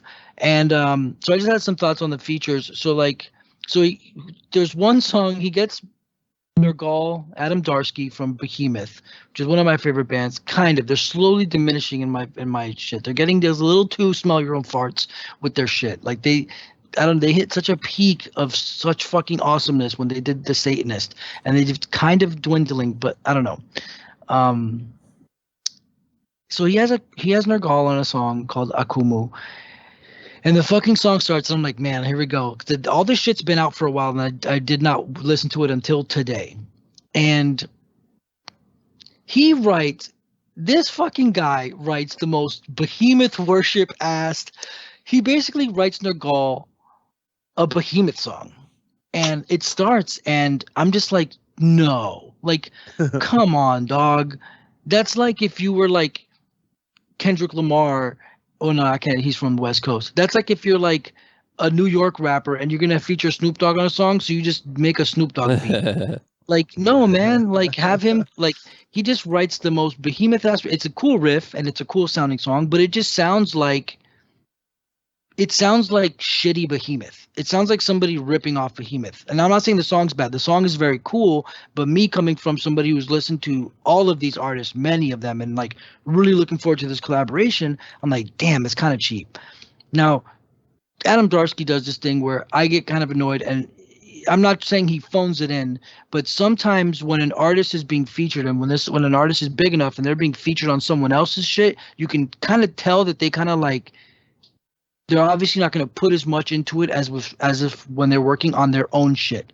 So I'm not saying Nergal's phoning in his performance or his writing on here, but I can barely even remember what his feature was like, which makes me feel sad because I'm like, damn, I really wanted Adam Darsky's feature on Matt Heafy's album to be monumentally awesome. And it wasn't for me. I was bummed out for that. So Akumu is one of the lower songs on the album for me. Bummer, dude. Then he's got Isan featured, which is, I love Isan's stuff. He has Isan featured on with heavy vocals, not his singing, which bums me out. I really enjoy Isan's singing voice. I believe he's got a great, wonderful voice. Go look up the song Celestial Violence by him. I think the song is incredible. Then we get to the shit I keep saying, though, Gerard Way, because I don't listen to MCR, but they're huge, man. They're one of the biggest bands from, like, the last while. Like, obviously there's bigger bands, but MCR is huge. And I'm actually bummed. I looked up the music video. Fucking video's only got 300,000 views on it. That's a lot. But with somebody like Gerard Way on it, I figured it would at least crack 1 million, but it didn't. So I'm thinking, what the fuck's this guy gonna do? And this fucking guy. So the album is not very black metal-y. It is musically in many parts, but vocally, not at all. So the song with Gerard Way called Ronin starts, and Matt Heafy's singing. And I do like very much how he's singing. It's very nice. It's very cool. And then Gerard Way comes out of nowhere and just full bore traditional black metal vocals, just screeching, and it's super great.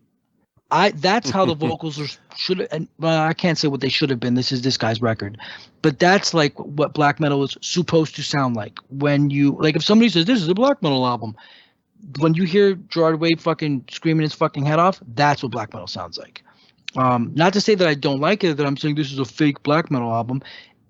It's not. This is what Matt Heafy chose to do, and I actually really like the presentation he put forward for what this thing that he just created, this Ibaraki thing, I think is super awesome. And I'm looking forward to seeing how he manages, because I know he's going to want to perform this and maybe tour it once. I'm really looking forward to seeing what that's going to look like. As in, like, is he just going to get the Trivium guys to come on tour? Because the drummer on this record is the drummer from Trivium. But I thought that the Gerard Way feature was super great.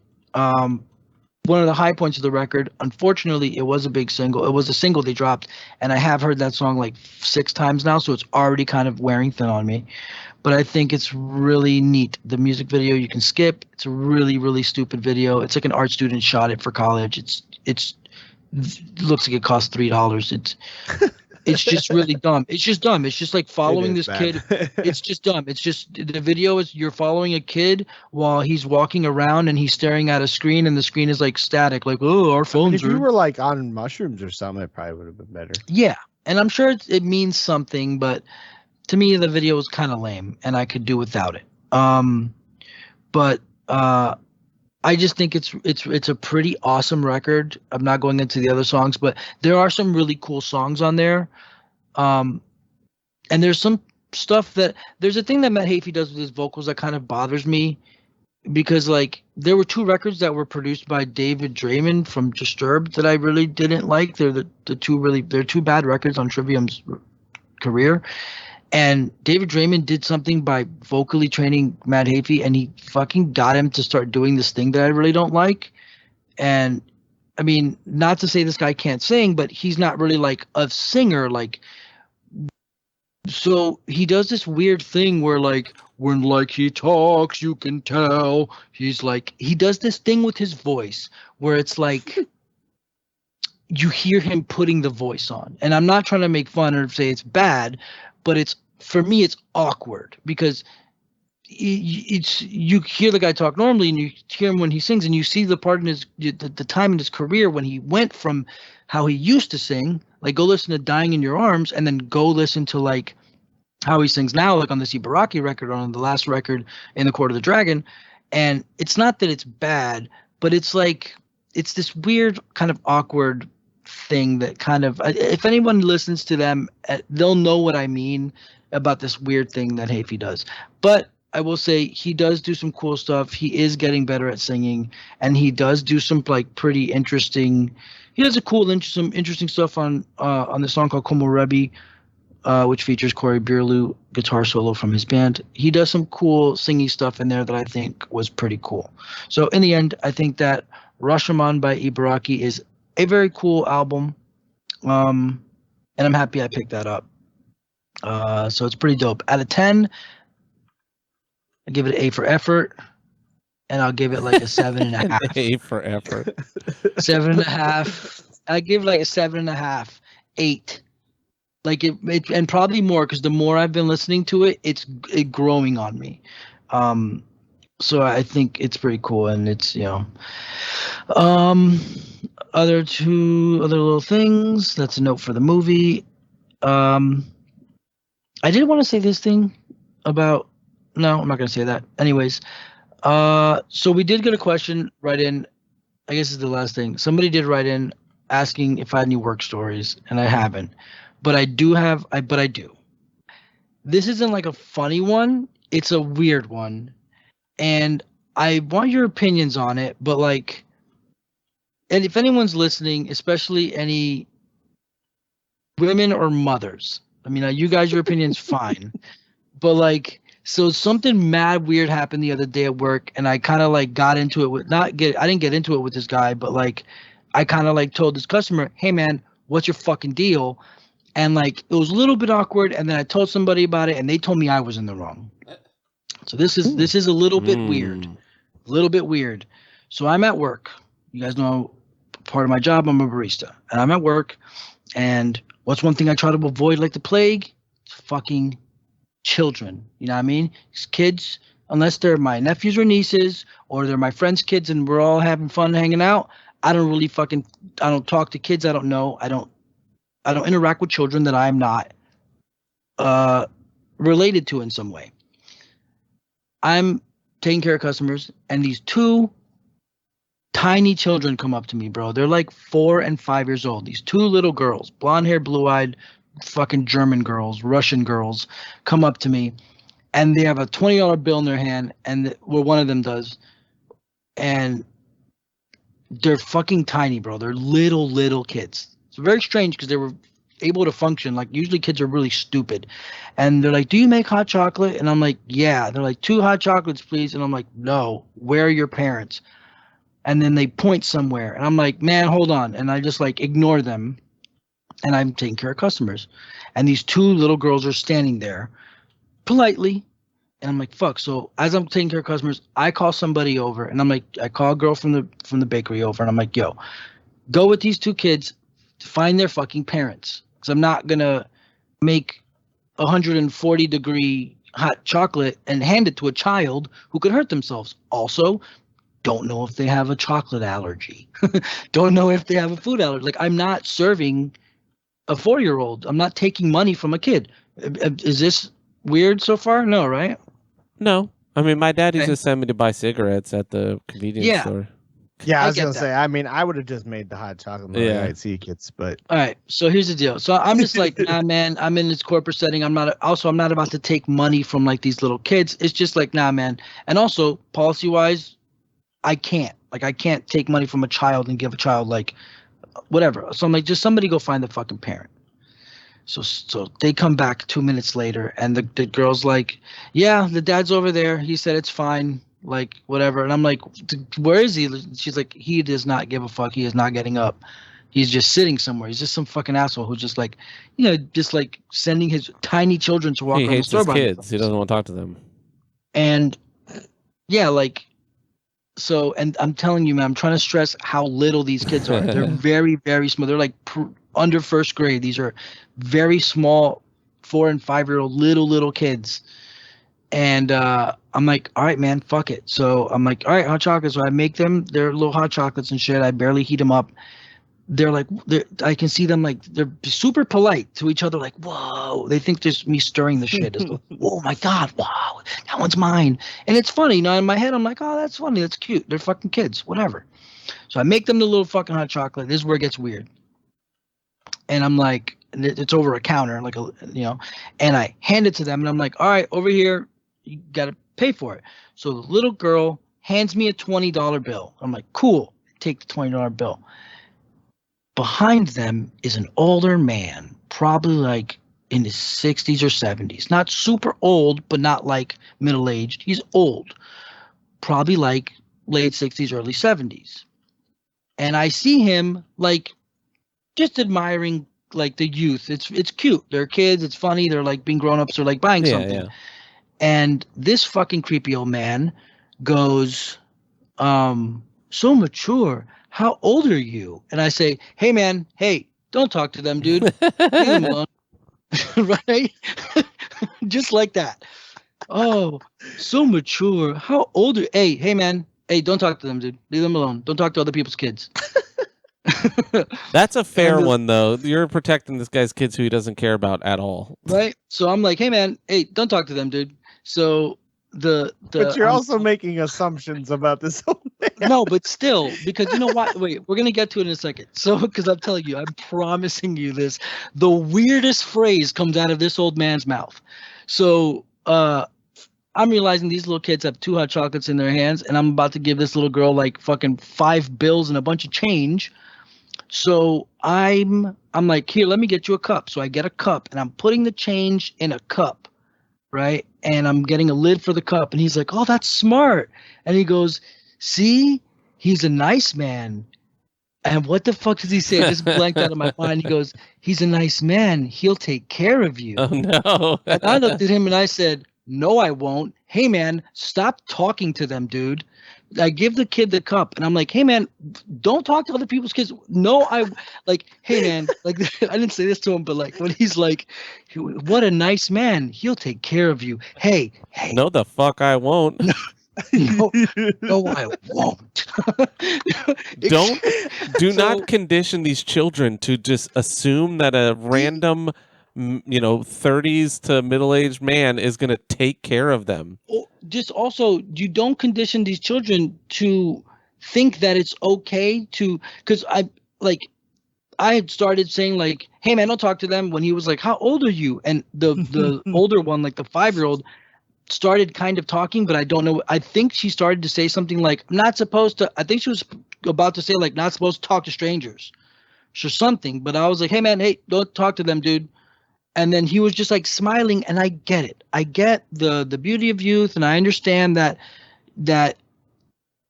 it's kind of like detrimental to like think that way, like, "Oh, you can't even be nice to a kid." Like, I don't know, man. It's weird. Those aren't my kids. The dad's not around. I mean, it's not even that they're little girls. No, you're when not kids wrong. are that small, you're not wrong. Right? So, like after she gave me the 20, it's like she went to walk away, and I'm like, "Hold on, you got to get your change." And she's like, "Can we go?" Yeah. I'm like, "I'm getting your change, you little shit." Like, as I'm trying to tell this guy, "Hey, dude, shut up," because he's trying to just be Mr. Charming. Hey, man. Hey, why are you trying to be charming to like a 5-year-old? Man, Leave. you just yelled at somebody's grandpa. But I get it, because some grandpas and old. I get it, because like, I get that side, but still, like, it still weirds me out. Like, don't. Like, it's like, it's the dad's. So anyway, so after that, so I didn't like argue with the guy, but after they walked off, I'm like, "Hey man, what the fuck?" And he's like, "I was just trying to be nice. I don't see a problem." Like, I understand, man, but like, don't talk to other people's kids, bro. Like, you tell them we live in a society. Yeah, we live in a society. But I thought it was weird, like, to say that kind of shit to children. Like, no, that's a weird thing to say. So I tell this chick at my job, and she says I made it a bigger deal, and that it was on the dad. It's the dad's fault for ignoring them. I'm like, what the fuck does that mean? That then we should just let whatever. She's like, if the old man was gonna fucking kidnap them, then they'd catch him at the door trying to run away with kids. I'm like, do we have to let it get that far? I'm not saying the old man was right. a pervert or a creepo, but I thought that's fucking weird. And yeah, you don't condition children to accept that kind of dialogue from grown-ups. But yeah, that kind of bothered me. That was on Mother's Day. And so that was weird, and then coincidentally, same fucking morning was Weirdo Morning. This is the last thing. Is we're across the street from a hospital, and that hospital has a psych ward, and that psych ward does let people out.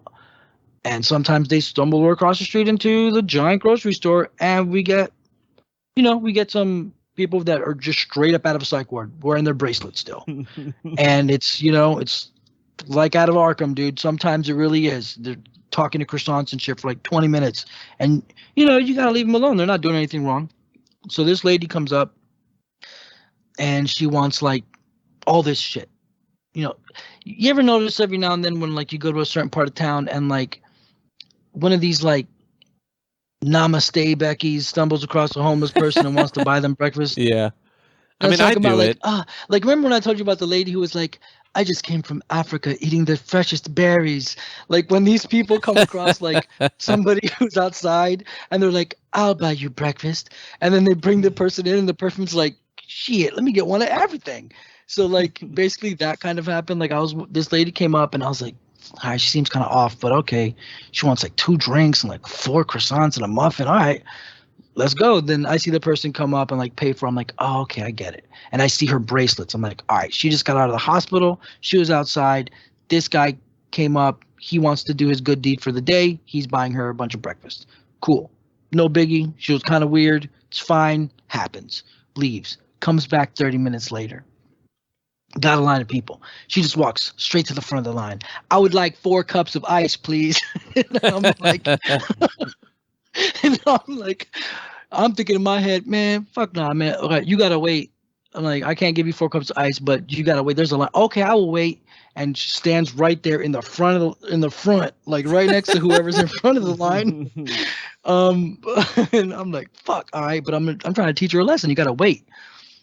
The lady in the front is like a woman. I guess maybe it could have been the grandma, 'cause she was probably 60s, and she's with like a 7 or 8 year old little boy, like around the age where you think Ninja Turtles is fucking dope and shit. And I just see her look over at him and like smile, the crazy lady, and she's like, "Hey, little dude, give me dap," and puts her fist out, and the kid's just looking like, "What?" And the mom lady is like not ballsy at all. Yeah, Instead of she's not saying trying to either like fucking, "Don't talk to my kid" or something, she's just looking at me with a scared yeah, face. please help. And I'm thinking like, lady, oh, I didn't do shit. And I'm thinking, come on, little man, give me dap. And it's super awkward. Give me dap. Fist bump me. No. And the little kid, and the little kid does it. There we go. And I'm like, this is weird. And she's like, no, I'm like, maybe it's over. She's like, do you like video games? And I'm like, oh shit. So what did you play? Do you like Super Nintendo? And he's just quiet. And she's like, that's too old. I mean, and then she starts naming weird shit. DS Lite, Neo Geo, and I'm like, what the fuck? I like Neo Geo. And then she's like, what do you like? Pokemon? And then she's like naming. She's like Pokemon, Fortnite. She goes Street Fighter. In my head, I'm like, bitch, I like Street Fighter, but I'm like, don't say anything. I like to get my dick sucked too.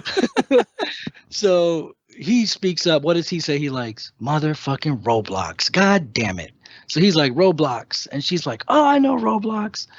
And and like, he's like, my whatever. son that got taken away from me because I'm a drug addicted psycho. So the grandma lady, this bitch just ordered 4 different drinks for me. So I'm trying to make all these things at once. And she's just looking at me.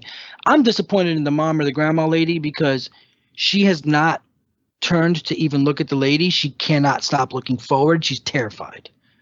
The kid's fine now. The kid's comfortable. The lady's like talking to him and he's cool. He's still holding his mom's hand, but the lady's talking to him, just naming off video games and shit. And then and she's like, and to you, ma'am, happy Mother's Day, to like the mom lady he's with, whatever, grandma, mom. And that lady just kind of like nods. And then she looks behind them, and behind them is my buddy, well, I'm not saying his name, one of my coworkers. And she's like, happy Mother's Day to you too, sir, because it's not just for mothers, it's for fathers too. What the fuck? So it's not just your wife if you guys have a baby. She doesn't know, dude, completely gay. But she's like, you and your wife, but he's fine. He didn't give a fuck. And she's like, it's not just for mothers, it's for everybody. It's for fathers too. And then she kind of stops and she's like, well, that is if you at least take care of your goddamn kids, because some of them fathers ain't even around. And I'm sitting there like, oh shit, she's going off on another tangent now. She's really like, in her feelings. Yeah, yeah, dude. So she's like, but in the end, it doesn't matter because we all love Jesus. I fucking swear to God. Then she just starts, Jesus loves me, and starts singing like a hymn, like a whole hymn, dude. And I'm just like, oh shit. I'm just like, man, what do I do? What do I do?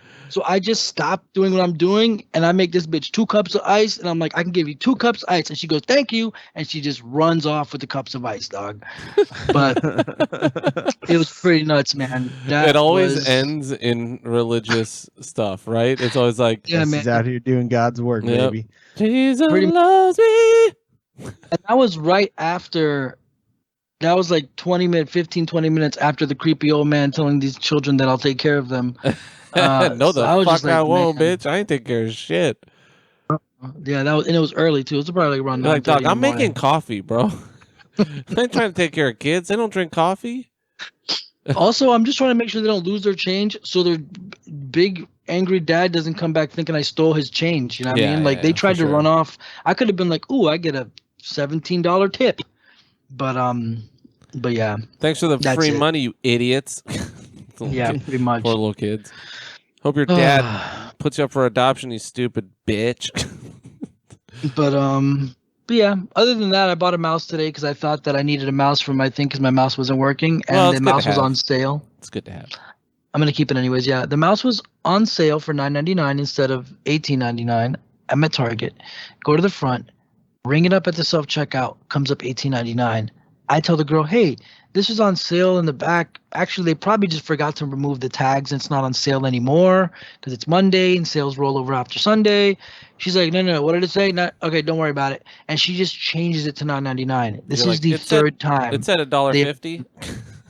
That's the third time I've been at a Target, and I've told them like, "Hey man, your sales sign was wrong. I'm gonna go back and get a picture of it. Don't worry about it. What did it say?" If you go to Target and just tell them something's on sale, they will most likely just change that shit for you at the front. So yeah, That's funny. but don't be a creepo. But yeah, that's about it. Go listen to Ibaraki Rashomon by Matt Hayfield. Ibaraki-chan. Yeah, it's cool, man. It's cool stuff. That's it. A long ass week. Sorry about that. Yeah, cool. So we are going to review. I was gonna say we may need to cut some of the news down. Yeah, let's not. There's some of it we can. I mean, we could do. Let's do news after, so that we don't bury the lead. Oh yeah. Yeah, why not? Because we don't want to bury the lead too hard, where people are like, "Damn, bro, it's been already 3 hours." Yeah. Yeah, it's pretty buried. So what do we got? You go through it. I didn't open it. Well, no. I'll just go through it real quick. Avatar sequels have come out. He's dropping 5 avatars at the same time. There's water, tree. So basically, yeah, here it is. The Avatar movies. Captain Planet, basically. Pretty Earth, much. So the Avatar, water. James Cameron came out and is like, "Hey, we're gonna make Avatar: Way of Water, The Seed Bearer, The Tolkien Rider, and The Quest for Iwa." So he's named all of the Avatar movies, which I don't know. We saw a trailer for the ocean one at the movie. Did you see that trailer, James? Yep. I am not gonna front. It looks like exactly the same. Like it. What I said was it looks almost like at this point it doesn't look good anymore. Like everything else has caught up, whereas Avatar originally was like, "Oh my god, it looks insane," but then now it's like, no, it looks like Roger Rabbit to me. Like it looks like that's definitely not in real life. You know what I mean? Where like when it came out, it was like, wow, it looks so real. Now it's like, nah, I could tell it's definitely CG. Like they didn't do anything. It's too extreme. It looks exactly the same. Yeah. I mean, the first Avatar was whatever. Like I literally didn't care when I saw it. Yeah. And now I care equally. Even less. Yeah. I don't think it needs to look realistic. I think they're just going to be fun sci-fi movies for people who are into it. I'm just wondering. I mean, I'm pretty sure they're going to do great, but I'm just wondering, will they do as? It's about to be 10 years of Avatar, dog. That's what we're about to get is a movie every year or every year and a half. There's this dude on Nerd Central who posts every day. He's clearly like fucking 45-year-old dude who's like, "Remember the 80s? I love the 80s." And he was like, "I don't care what anyone says. This is going to be beautiful." And I was like, "Of course you like fucking Avatar, you fucking personality-free loser. Go fuck yourself." So there's Avatar. Some Sonic news. There's a new Sonic series coming to Netflix called Sonic Prime. I mean, whatever. I'm not really. Yeah. I was the target age for Sonic when it first came out in 1991, but like I don't really give a fuck. Sonic news with the movie. Sonic 2 is the top grossing video game movie, and so far the highest grossing video game movie of all time. That's surprising. I mean, I guess it's a kid's. Yeah, I mean, the first one was fun, and I would say the only other competition would probably be Detective Pikachu. Yeah, because like the Super Mario Brothers movie was fucking weird and for teenagers, and Street Fighter, Mortal Kombat are martial arts movies for very, very niche. Sonic is super. It's kid friendly. It's a fucking I guess it makes sense. Like we said before, PS5 stock shortage until 2024. That's a huge bummer. Fuck, that sucks. Some Street Fighter news. It really sucks for you specifically because if yours breaks, you're fucked. You know what I mean? Like it's your main gaming console. Yeah, I'm gonna be on the lookout for a backup. I did get another green screen, but it was something with the HDMI. I just swapped the HDMI and it was fine. But let me tell you, after I did my software update, knock on wood, it has not happened since. Nice. What happened with me was though, all I had to do was change the input I was plugged into on my TV on the HDMI. So, but still, it's coming from the 3. It was that green screen again. So I don't know. Some Street Fighter news. Well, no, 2 games that are coming out tomorrow on the 10th is Eiyuden Chronicles Rising, which is the precursor to the new. Yeah, it's the new Suikoden team, the original creator of Suikoden, and I think the original writer of 1 and 2, maybe 1, 2, and 3, are working on a new JRPG. But Eiyuden Chronicles Rising is like the ARPG precursor, I think. Yeah, it's like a 2.5D platformy, actiony kind of thing precursor. We'll see how much it costs. I'm gonna guess $15. If it's $14.99, I'll buy it right away. If it's more than that, I'll think about it. It's free on Game Pass. Oh, that's nice. Yeah. And the day after that, Source of Madness comes out. That kind of subpar Lovecraft no. Metroidvania. It's not subpar. It's fucking horrible. And I know I said that about Mortal Shell. This time I mean it. I tried to play. I streamed it. It is one of the worst feeling games I've ever played in my life. It looks like it moves poorly. You literally can't. I don't understand what you're supposed to do in it. The enemies are just ragdoll physics. They just like flop at you. Like I'm probably gonna buy it. Why? I don't know, because I think it's done now. When you played it early, maybe they fixed it. It's definitely not. Why don't you just watch Twitch? Why don't you watch people on Twitch play it first?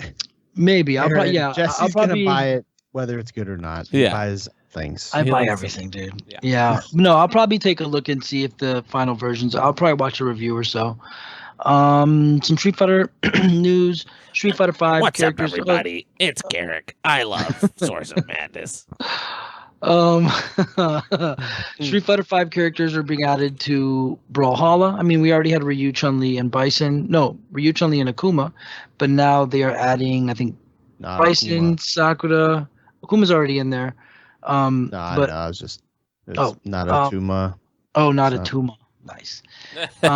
Yeah, they're adding Bison, Sakura, Dhalsim, Luke, somebody else. So they're adding more Street Fighter characters to Brawlhalla. I wasn't really familiar with Brawlhalla. I'd played it maybe a few years ago, tried it out. So I re-downloaded it today to try it, and it's like a Smash clone. It's pretty bad, but it's cool for like it's. I guess it's cool as like a little party fun game, but not really into it. And then other Street Fighter news, we've found out Fei Long will never be in a Street Fighter game again. He has been removed forever. Why? So according to Daniel Lindholm, composer of Street Fighter 5, we won't see Fei Long ever again. So he says, a quote, "Friends of mine in the U.S. who are very close friends with the Lee family, Bruce Lee, have basically said that any kind of resemblance to Mr. Bruce Lee is now omitted for comedic effect. It needs to be honorable." And that's fair. Fei Long's character is, I don't see it as dishonorable. Not at all, because to me. It's just an homage. It's basically he's a movie star from Hong Kong and stuff like that. But I guess it's like parody. So I don't know. Out of respect for the Lee family, I don't know. I'm not going to say it's stupid or they're dumb, but I think it's kind of stupid and it's kind of dumb. I mean, it is honorable. And even if you watch like the various animated, like if you watch Street Fighter 2V, Street Fighter 2 Victory animated series, they do a really awesome job of portraying Fei Long. The animated movie does.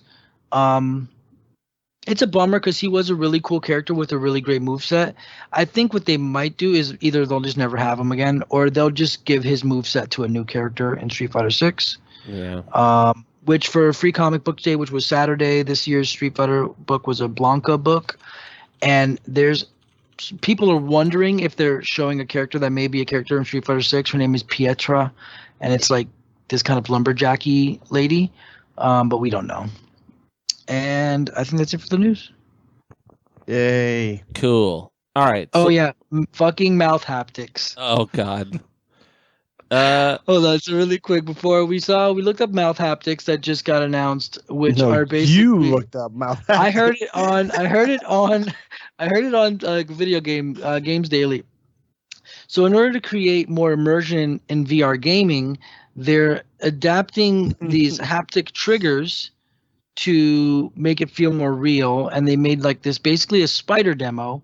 And what it is it's basically kind of like a it looks like a bunch of little jets under the eyepiece of the VR goggle, and it will shoot jets of air at your face at like very calculated ways to make it seem like certain things. So they show a demo, and it's like you walk through some spider webs, and it blows air across your face, but to a way where it feels like you're kind of walking through spider webs. And they do another thing where like there's like a giant spider that's like oozing venom everywhere, and it feels like it's falling on your face, and it feels like oozing venom is pouring on your face.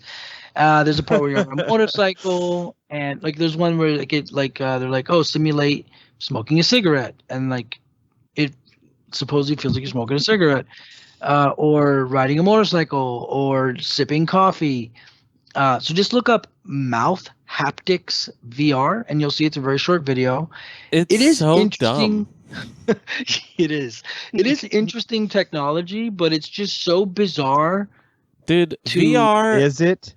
It's nerds making this shit. Come on, dude. Can you make it feel like someone's rubbing their pussy all over my face? Right. Like I think that's this is the first for. place they're gonna go with it. I think it's definitely for sex stuff. It's to be like. But I still don't think they're going to be able to blow enough air to feel like a solid dick going in your mouth. You know what I mean? I mean, yeah, if that's the case, why don't you just put a dildo in your mouth? But I mean... It's true. Put the VR goggles on, put, Bradley Cooper or whoever's dick you want to suck, fucking Eric Matthews from Boy Meets World. What? No, sorry. Kelsey and I listened to a podcast with Will Friedle yesterday. And he's so cool. But anyways, and then you just blow a dildo while you do it. Yeah, I don't know, man. It's just a little weird. I don't know. It's definitely for sex stuff. Because Eiyuden Chronicle Rising is out. Oh, it's out already? Well, nice. On Game Pass. It says I can play it now, but maybe. Speaking of sucking dick, no. I'm about to suck. I just wonder because they're like, oh, we're gonna put this immersive thing for your face, and then they make a spider demo about spiders crawling on your face and in your mouth. Yeah. I don't think anybody wants that. So it's about you getting spider webs on your face. It's about time. It's about power. Okay, now news is done. Yeah. Thank goodness. Let's get to the bulk of the show. Thank you to anybody that's still listening and wants to actually hear the reviews, because now they're going to be like short and not informative. We're gonna fucking do our reviews. I can toss at least get a time stamp. Yeah, I can put I can toss a timestamp in for 2 hours. Basically, jump in at 2 hours for reviews. Yeah.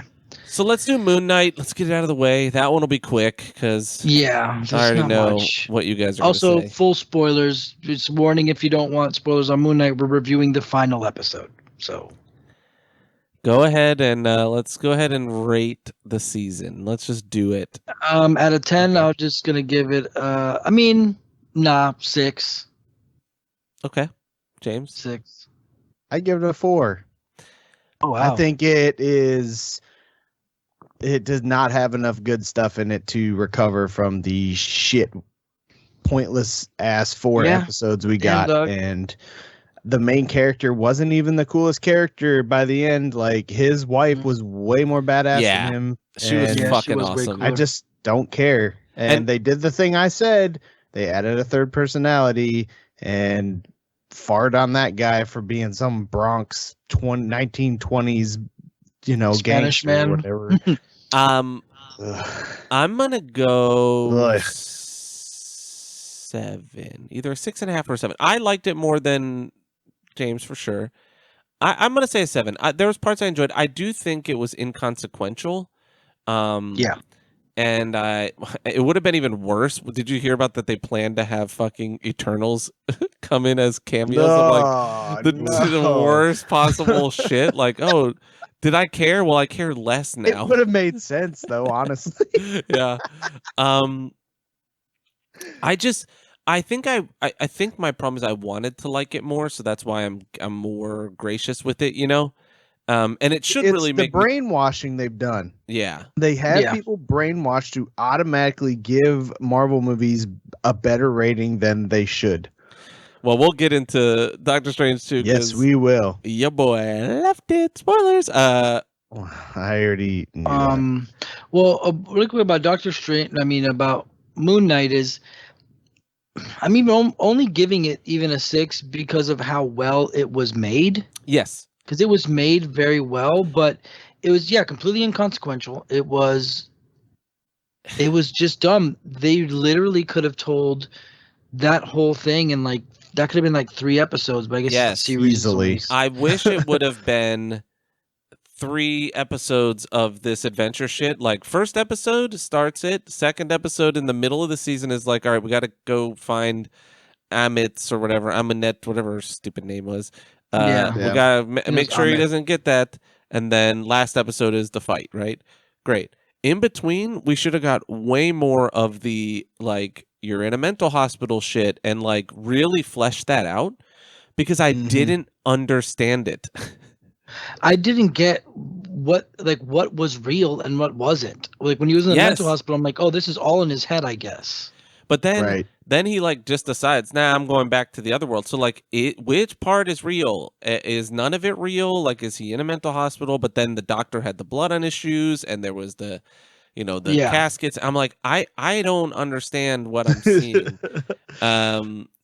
But I that really said, didn't get that. it was extremely well acted. I think the directing was really nice. I Yeah. liked the visual effects. Like, some people were hating on them. I'm like, dude, the fucking alligator lady was dope looking. Towelette, the fucking hippo lady, was dope. The fucking bird guy was cool looking. The Moon Knight suit I thought was really cool. Both of them. Moon Knight suit was real great. Yeah. Yeah, And it looked great. I just wish. And the combat with them was great. It's just I can't forgive what they gave us as a whole. Yeah. I can't. And you know what I wish, honestly? I wish it would have went street level. I wish he would have just been a kookball in New York that at night turned into Moon Knight, and then we slowly reveal the Egyptian stuff, right? Like, how he gets his powers, and then maybe Steven starts, like, maybe Steve's the daytime guy. He just works at the museum in New York or whatever. And then at night he falls asleep and he chains himself up, but he goes out as fucking Moon Knight and he punishes the people who walk, or, he protects the people that walk in the dark, right? And then you slowly start to see, like, oh, wait, some shit's going down. Maybe he sees himself on the news or whatever, And then you get, like, oh, this is this Egyptian shit. And then secretly, I'm hunting this guy that I know is trying to get this lady. And then we see Amit a little bit. We see something that shows the Egyptian shit is real. And then maybe we end the season on that. Like, I don't need... You got to keep in mind, like, I know for me personally, and I think for you two both as well, like, I don't know the source material, so maybe they stuck to it really well, and like purists will appreciate it and everything. But I don't think as so. somebody that doesn't know anything about it, it was a bummer. Yeah. He looks dope, and I love Oscar Isaacs, and it was a dumper. Yeah, it didn't go to any. I thought Ethan Hawke did a great job. Like, everyone gave it their all. The acting was like a 9 out of 10 easily. It's weird because their TV shows have been pretty great so far. This is the first one where I'm like, ooh, right? Yeah. That's why I'm like, I think I'm at a 6.5. Like, I think it's slight. 6 might even be good, actually. Just thinking like average, like just slightly above average to average. I think it's a 6. Yeah. Any other network, if this was on CW, if this was on CW, you'd be like, holy shit, this was crazy, right? But this is up against, like, what we've gotten, especially on the TV side, has been so good. Yeah, we've gotten some pretty good stuff, and this did not. It matched up when it comes to, like, visuals and presentation, but it was just not very good. Yeah. And Scarlet Scarab is a really stupid name for, like, a really cool character. Wait, who's the Scarlet Scarab?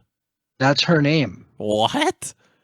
That's her name. Her name is Scarlet Scarab. Hey, She was guess dope, what? though. You already have a Scarlet something name right now. That's really big. And also, she doesn't have any Scarlet on her, so her name should have been Golden Scarab. Or her name should have been like Towelette. Moist Towelette. Moist Towelette. She was awesome though. I don't know, but like, yeah, she was cool. Awesome. I liked her character throughout. I think they really gave her the most. Like, we saw a lot of her life and stuff, and that's where I really did like the show. Is the times we saw why Steven was created. You know, like when we got into that, I was like all in. I teared up at that. I thought it was that really whole well acted. last episode was hers. Yeah, basically. Yeah. It's I thought it was neat, but bummer.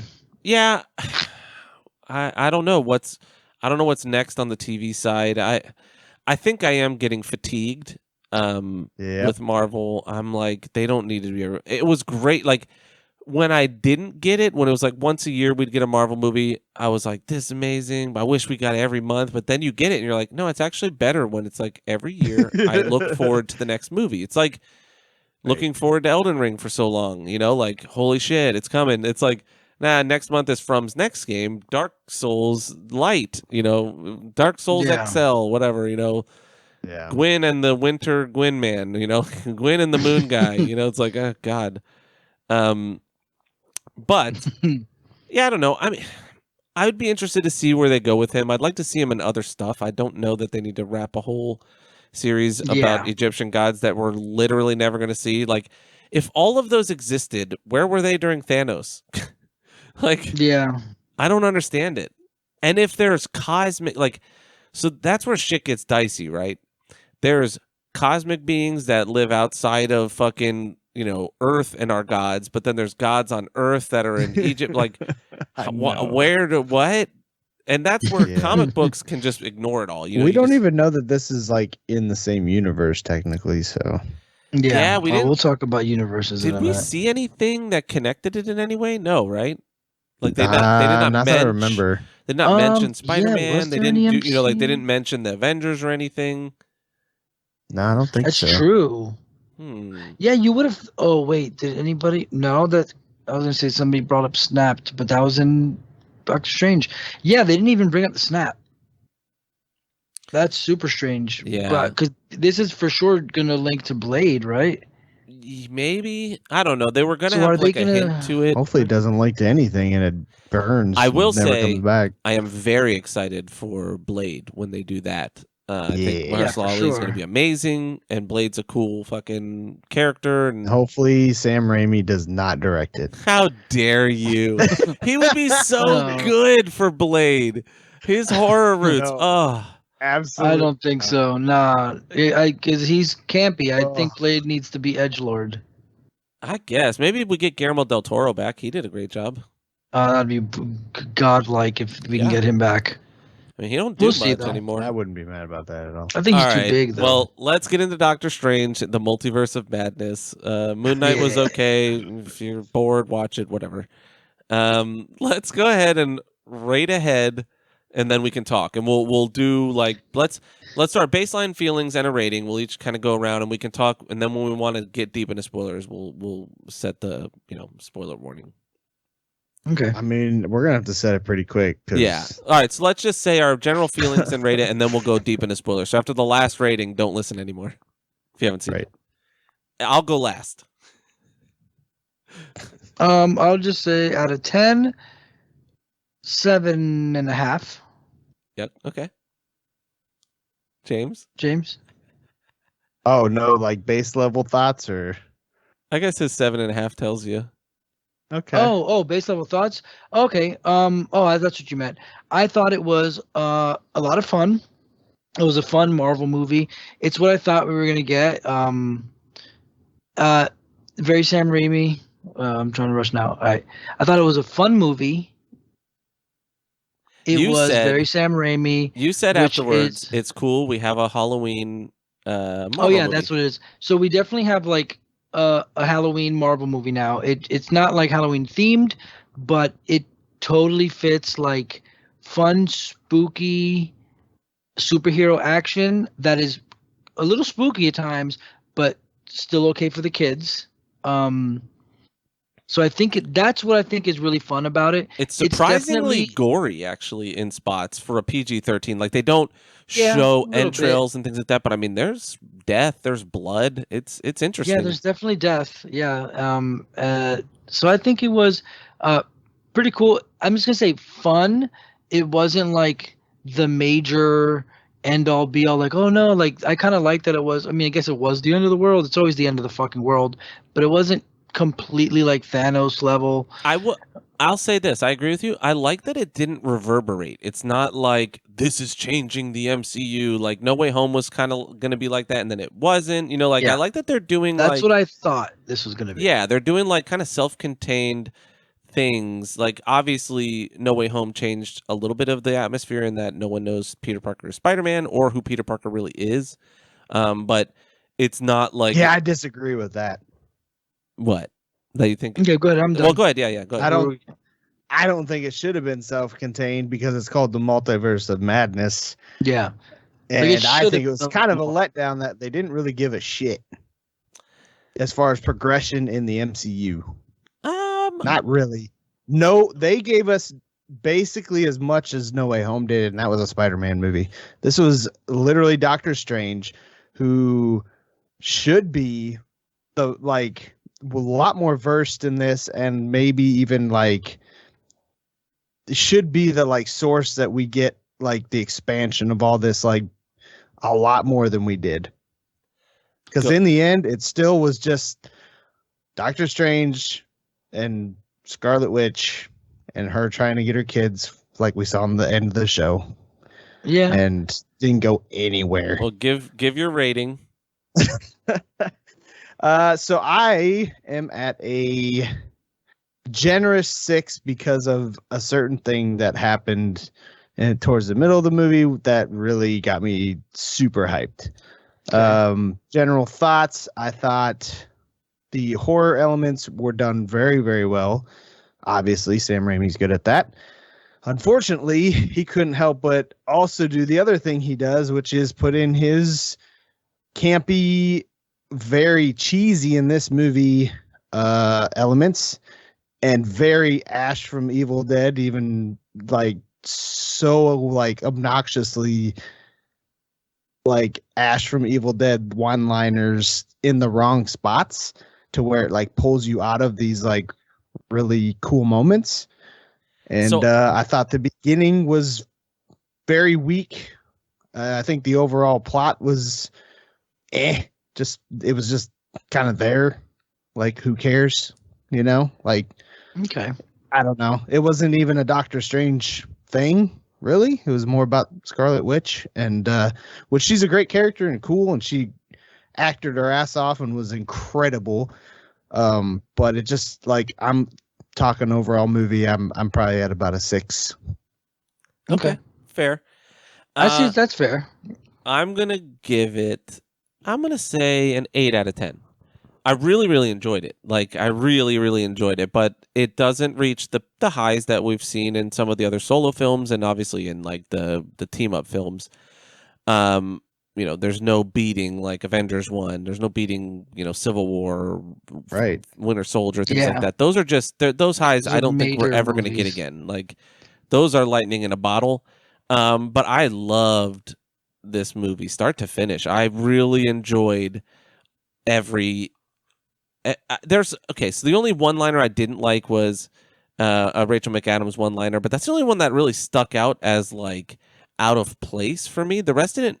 I didn't catch a lot of them. Maybe I missed them or whatever. But yeah, I'm trying to think what one-liners. I mean, I'm a big Sam Raimi fan. He's I think big imprint. I'm also like combining the one-liners with the his classic dramatic zoomed in shots. Yeah, of course. That's his signature. I know, and they're in anything else. I think I would have been fine with it, but in a Marvel movie.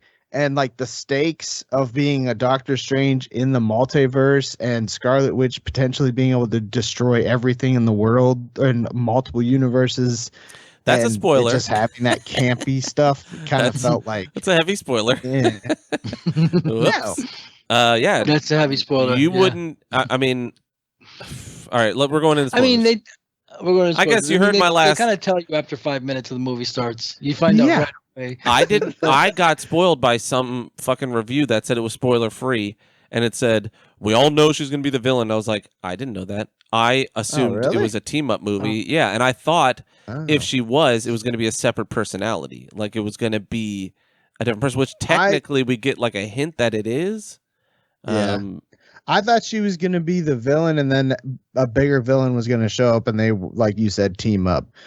Yeah, and that's why, again, I think the story was even more basic than I expected it to be. I'm going to say what I took one whole point off is I think the America Chavez character was horribly acted. I think that girl's looks like America Chavez from what I've seen from the comics, and like her powers don't look like it at all. America Chavez is like grown and looks like a bad J-Lo, like a big, like America Chavez looks like she'll like whoop you in a street fight. She's not like a little teenager. I think they casted a young teenager kid to get like kids to be like, that looks like me. But they should have casted some. They want their young Avengers. Yeah, get the fuck out of here, though. America Chavez looks jacked. I'm looking at her in the comics. I'm looking at her in comics, and she does look slightly older, but she's not jacked. She's just wearing a fucking jean jacket. They did that part well. Okay. Yeah, I mean, I just thought like there was parts where I really liked her, and then there was parts where she was just not, like, her acting wasn't up to snuff. Like, I mean, you're against Benedict just Cumberbatch. A MacGuffin. Yeah, Let's be real. And you're she was nothing but a MacGuffin. You're against Cumberbatch. You're against Rachel McAdams, who she wasn't 100% for me either. I feel like she was ready to be done, but you're against Elizabeth Olsen, who's giving it literally 10,000%. Benedict Cumberbatch was all in every form. Like, I really, really liked that stuff, and I always think of it as like, yes, Doctor Strange, if we're going like Illuminati Doctor Strange, like late stage Stephen Strange, who is Sorcerer Supreme, yes, he would be the guy that knows all this, but we're still working with like year 2 Doctor Strange. You know what I mean? No. No way is it year 2. Well, it's got to be like year 4 or 5. Well, does that post-snap? It's post-snap. Yeah, so it's way past. But he died in the snap. Like 5 years after it. Yeah, but that's 5 years he was dead. No, after the snap. No, it's not 5 years after the snap. I think we're like that. We're still within like a year or two. No, they brought up 5 years. That's how long they were gone for. Yeah, they were gone. The snap was 5 years long. Like everyone was gone for 5 years. We see some of that in Black Widow. It's more than like a few years. It's got to be though, right? Yeah, but what I'm saying is we're still not seeing Doctor Strange, who's been Doctor Strange and is the master of the mystical arts. He's still like learning. I think he did some cool shit in this. I really liked his magic spells, like throwing fucking snakes. He was Sorcerer Supreme already. Yeah, he was Sorcerer Supreme already. For a second, he was like Sorcerer Supreme. His second day of being. He used the Time Stone. He's been through the like. He's still not the master of the mystical arts. Like we're seeing. You're making it sound like he's still like in training. No, he's still learning. He's still learning. Like he has to make mistakes and shit. Like we've seen the other universes. He was in the Illuminati. Like he was making these high level decisions. He's still just kind of chilling right now. I just don't think we're seeing that level of. I see what you're saying. It's not year 2. I'll grant you that, but it's like he's still learning. He's not like mastered everything. He still has so much shit to learn, and he clearly does because he lost the title of Sorcerer Supreme.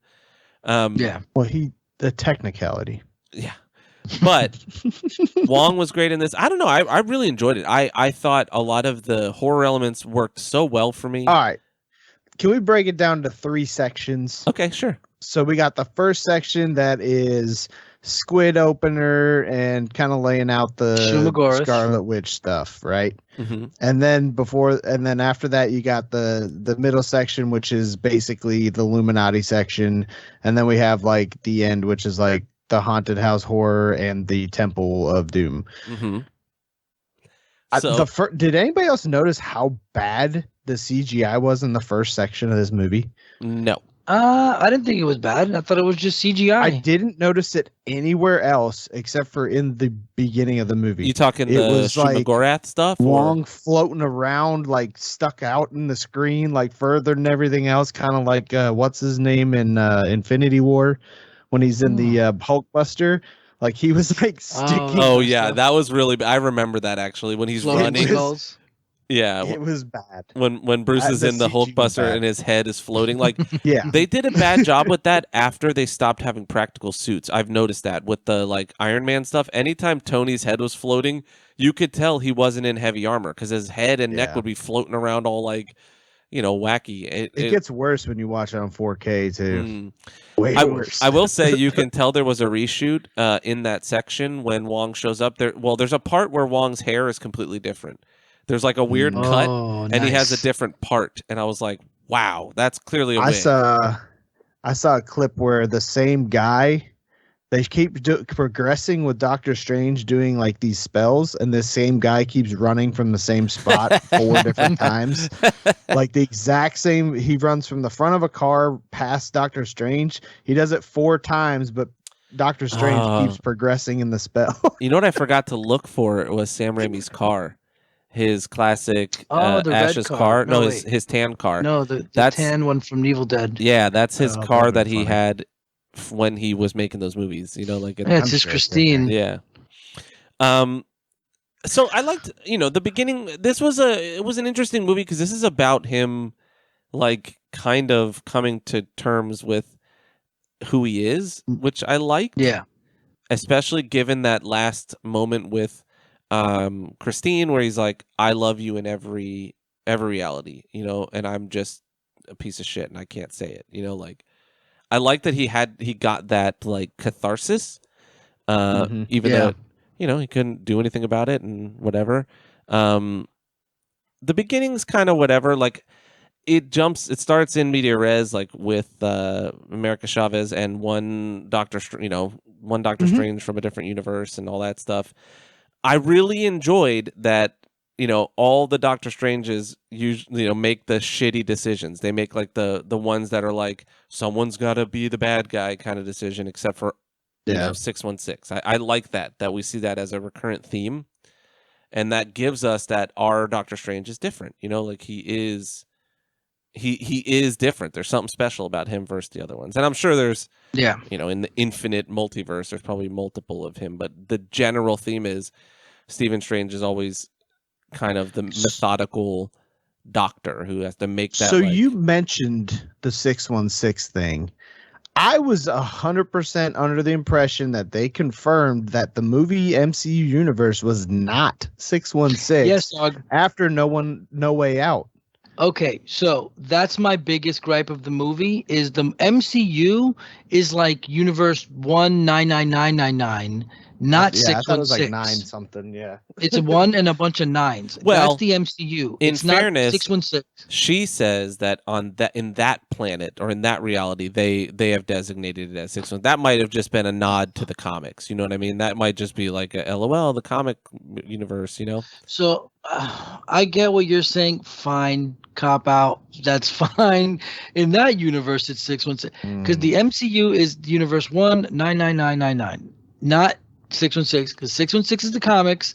And my stupid idiot dumb nerd brain, when all this all fucking started with organic web shooters in 2002, when movies started fucking just let's change this and change that, and then the Marvel movies, we started noticing they're actually more like the ultimate Marvel universe than they are the regular Marvel universe. And now I've gone to a point where like I just accept movies just combining characters and making up their own shit because it's a different universe. But then this bitch comes out of nowhere and goes, "You're from Universe 616."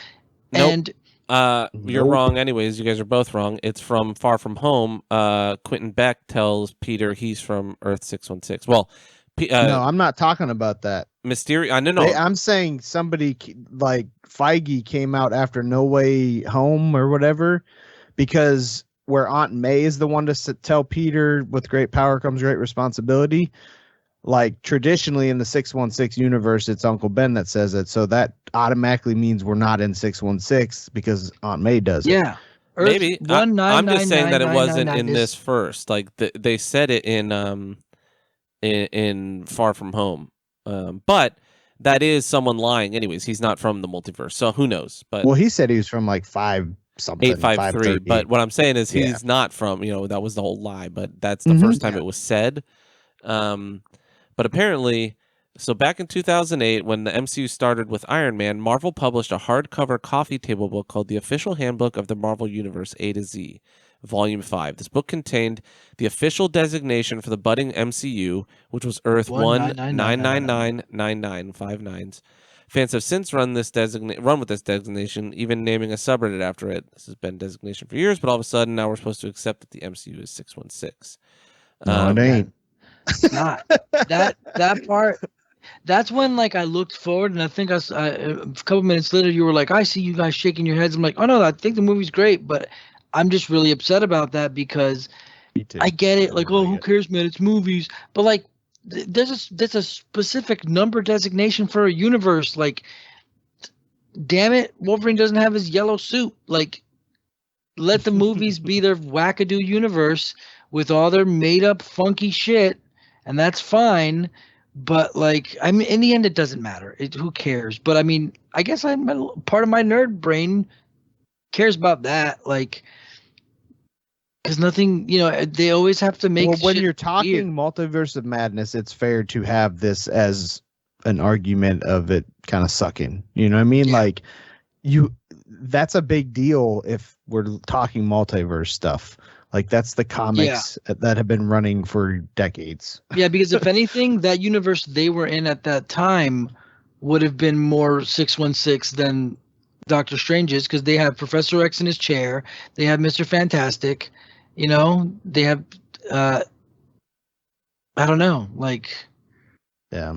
Well, the middle part was the best part. IMO. I mean, I really liked all the horror stuff at the end, but man, Krasinski coming in as Reed Richards was so hyped just because it's been a fan casting for people have been hoping for it, and it almost nods to that this is possible now because other than Spider-Man generally, well, no, Loki has a variant that's a female Loki, now that I think about it. But Doctor Strange seemingly is Doctor Strange everywhere. Scarlet Witch has been Scarlet Witch everywhere. Like, we've seen a lot of people stay the same.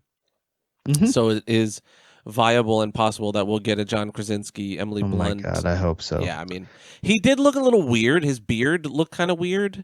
His beard looked, and his mouth. It was probably fake. Yeah, he looked wonky. Yeah, I think he looks cool as Reed Richards, but in this movie, I think he looked awkward, and I didn't think he looked cool at all. Well, and we needed him to sound more Reedy. I don't know. He sounded more like empathy, where Reed Richards is very analytical. He's very much like, I mean, from what this isn't 616. That's true. But neither is the fucking MCU, so who knows what we'll see. Right. That was hype. Seeing Patrick Stewart as X-Men the Animated Series Xavier was really cool. Yes. I really loved the touch of his powers coming out and them showing it like the rings. Yes, the classic animated series version. Like it was very much the music sting was perfect. Anson Mount coming back as Black Bolt from the failed Inhumans movie / series they made. The way that fucking he killed himself was so good. I was like, that was one of the times I yelled, "Oh shit!"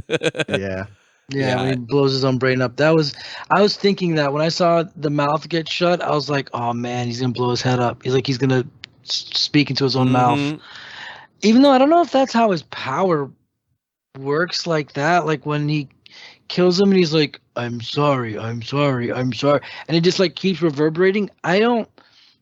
I'm not very versed in the Thunderbolts. No, but he can't talk because if he speaks, it's like super energy destruction. I know that it's the slightest whisper can destroy a planet, but like the way he kind of directed it in a cone, and it like obliterated him, but like nothing else around him.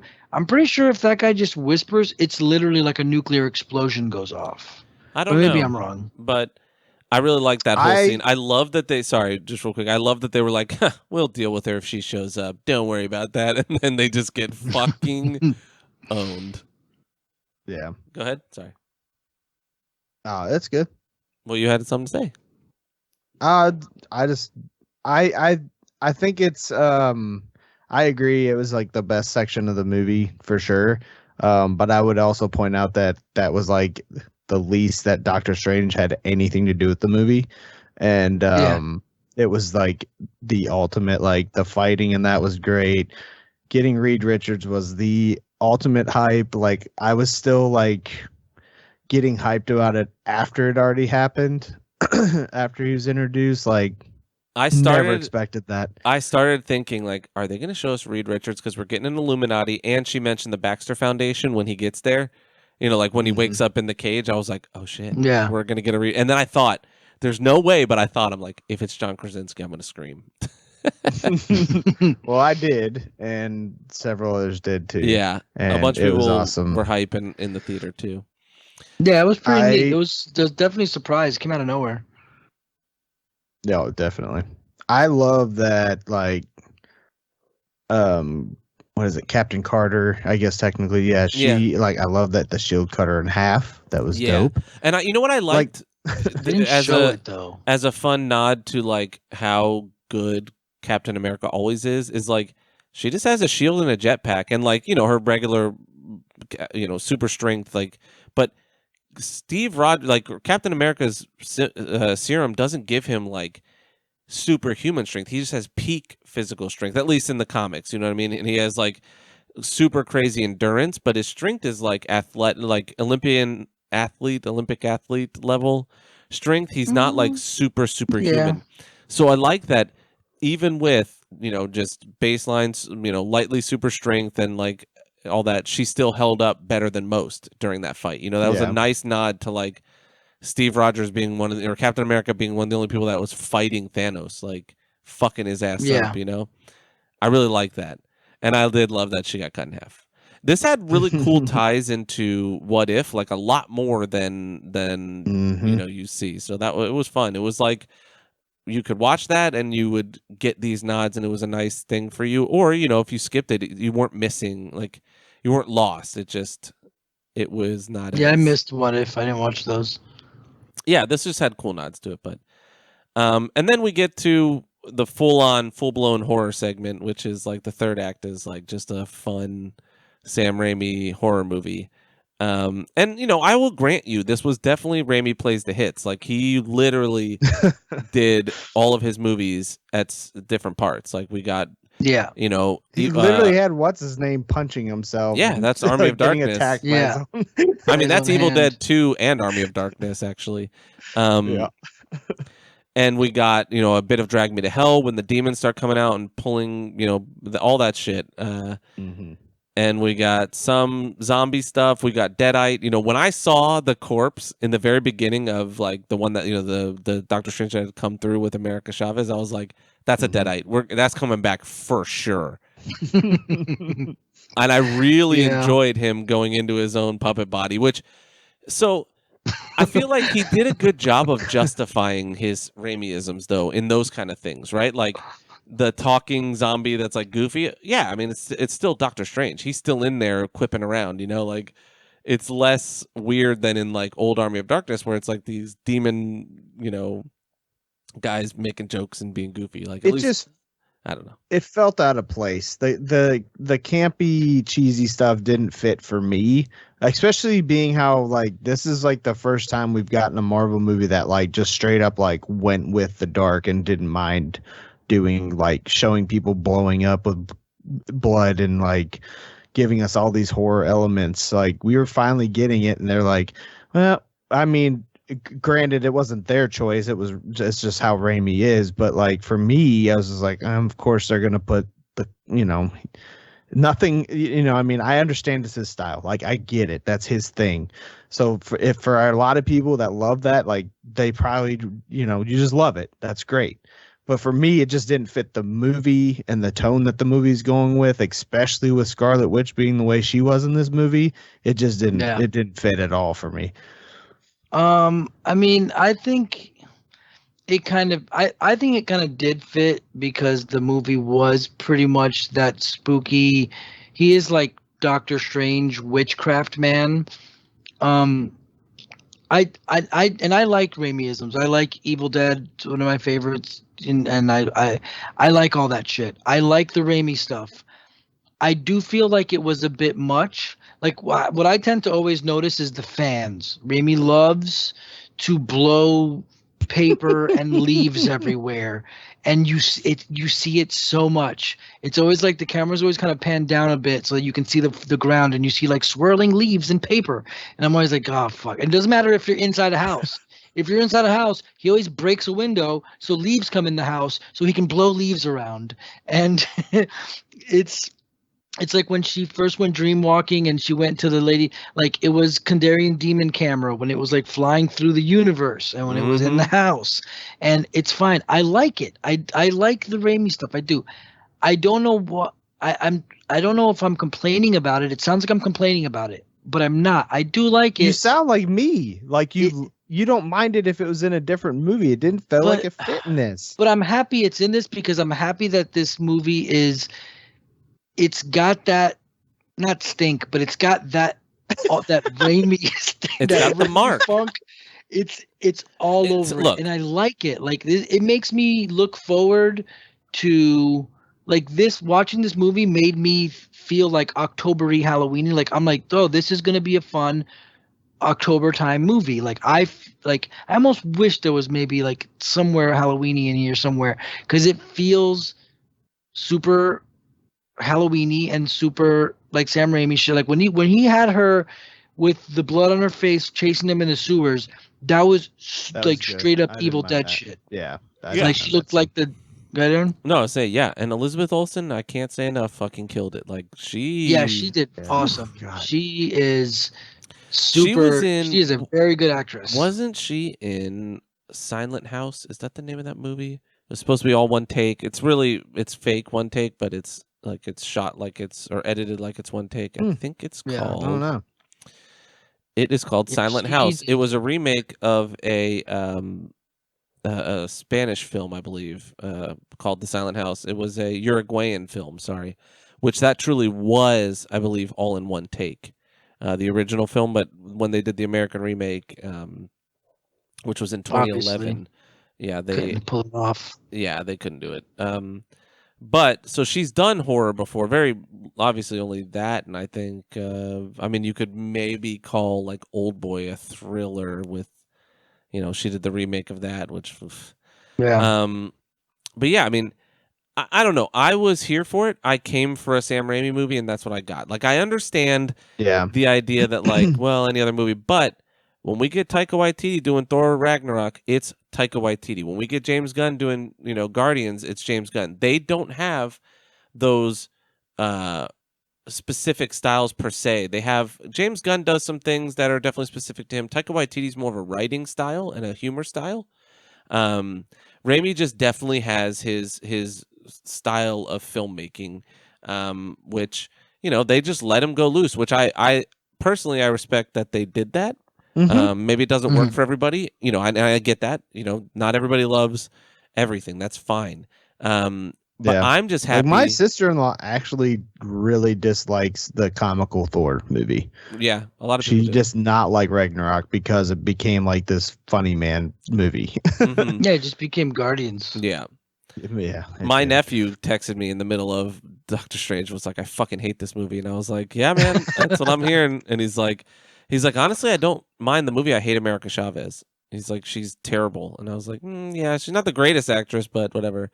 And by the end, he said because he was only like 30 minutes in at that point. He hadn't even gotten to the like middle stuff. Once that happened, he was like, that shit was dope. And he's like, I like the ending, he's like, I like the horror stuff at the end. He just did not like America Chavez. And I thought the horror elements that Sam Raimi did were fine. I thought they were done great. It's just, I wish he could have held back on his camp so bad. It's funny because it's really a split. do. Like the reviews are either like it's pure Sam Raimi and that's amazing, or it's too much Sam Raimi. So yeah. But the way I look at it is, if you got it. Stephen King to do a Marvel, or not Steven Spielberg to do a Marvel movie, it would be a Spielberg movie.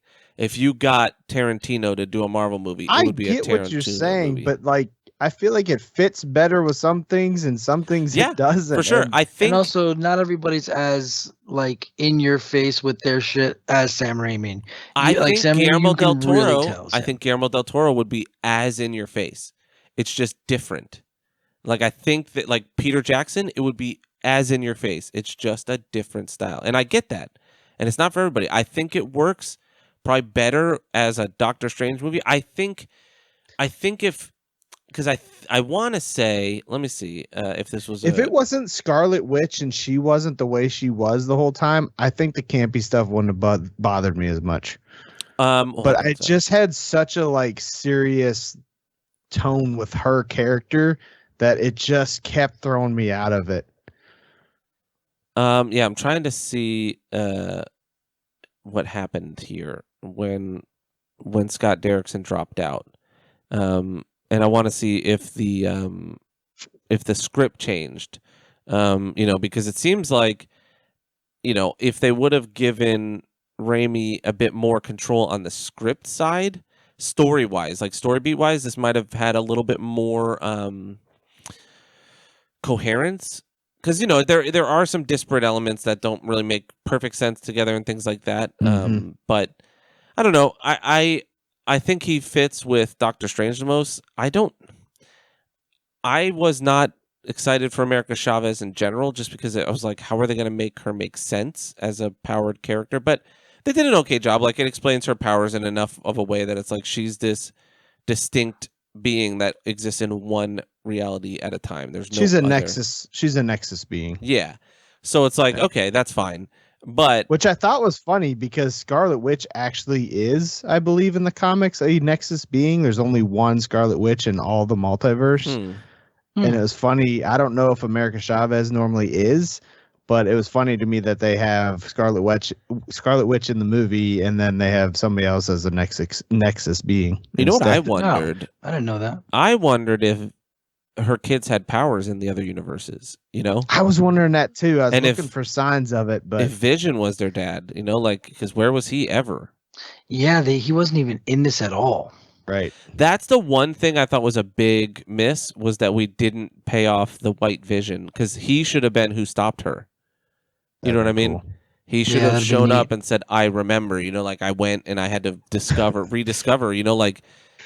But if you would have done that, having that whole second section have like very little to do with Doctor Strange, and then have the ending be White Vision come in and save the day, it would have been like, was Doctor Strange even part of this? Yeah, I don't know. What was I going to say?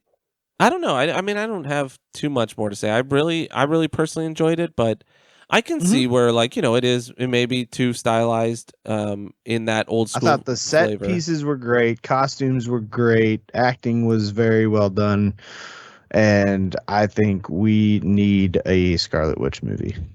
Yeah, we'll see. I think she signed on for at least 3 more movies or something like that, or 3 more things. Excellent. So I don't think she's dead.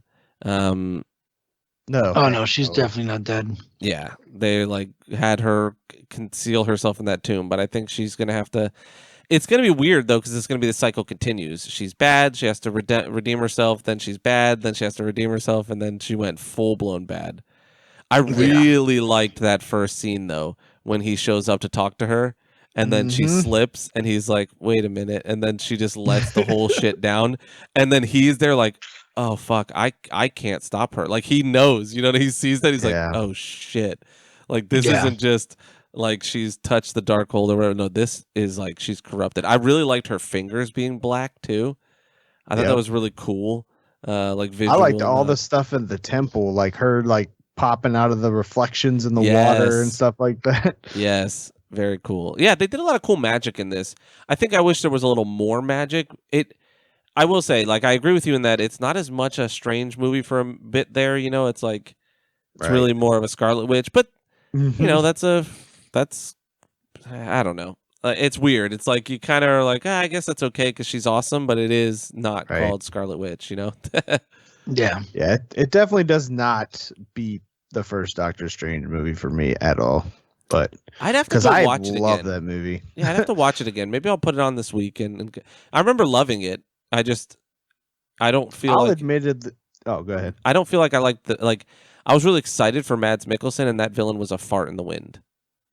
Yeah, the villain was pretty whack, but I remember the movie being pretty good as I think back on it. I will say, this probably has my favorite villain so far in any of the non-Avengers movies, because it's Scarlet Witch, and she's fucking awesome. Like, they make her scary. Like, yeah, like they did a good, like, she's established. Where like most of the time it's just like, here's random magic man. Yeah. This there is two things. Mm-hmm. Like one, I did a rewatch of all the Spider-Mans before No Way Home came out, like all of them, and I noticed I was not as in love with the camp in the originals as I was originally. So it just might be something I've kind of like, I don't know. It was a lot more noticeable how cheesy the original Spider-Man movies For sure. were to me. One, especially, I still would. I haven't watched Spider-Man 2 in a long time, but it is in my heart as one of my favorite comic movies ever. Still, it's got some hardcore cheese in it. It does, but again, I love Sam Raimi, so like I'm here for that shit. But yeah, it has its place. You know what I mean? And it is a little bit out of place in the MCU because we haven't gotten a lot of that. But yeah, I don't know. We'll see. Nate, actually, former host, and go ahead. I was just gonna say I had one more thing. Yeah. Go ahead. The other thing is we did watch No Way Home the night before we went and saw this, and I mean that might also kind of affect because that movie is just like so well done. To watch this movie afterwards, it just didn't hit like that one did. Yeah, unfortunately. And I don't think if anybody's still listening to this that hasn't watched Doctor Strange, I do not think you need to watch No Way Home, and I'd almost recommend don't because, again, like it's such a well done movie. Yeah, it's hard. Like, put them side by side is rough. It's hard to even get close to how good that was. You know what I mean?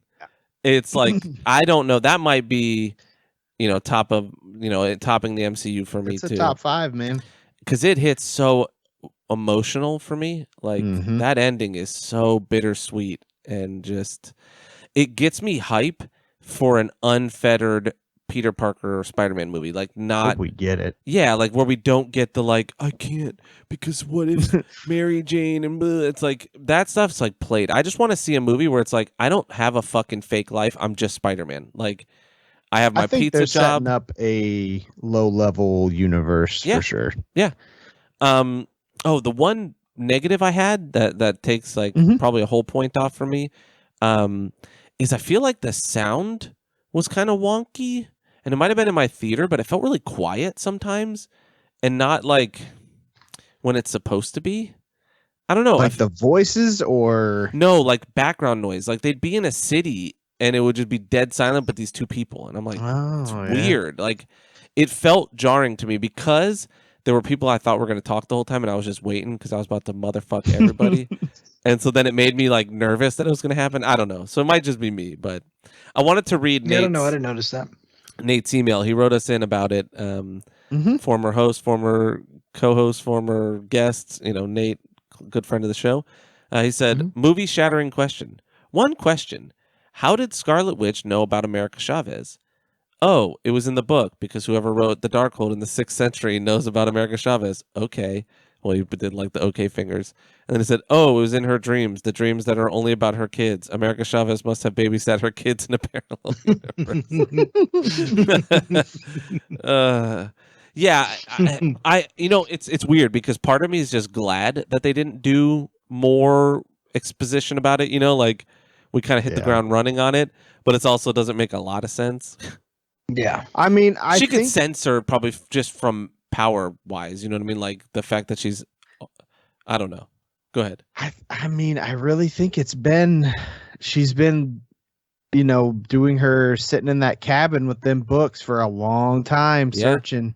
It's true. For ways to get her kid back, and found this Nexus being in that process because you were able to see that she could kind of go through the multiverse in a way already. So I don't know. I mean, I get that though. That is like, how did she know about that? My assumption is being sitting there studying the Darkhold, like peeking into other universes so much, she would feel a unique being, right? Like you would be able to sense it magically in that way. I think, I don't know. Yeah.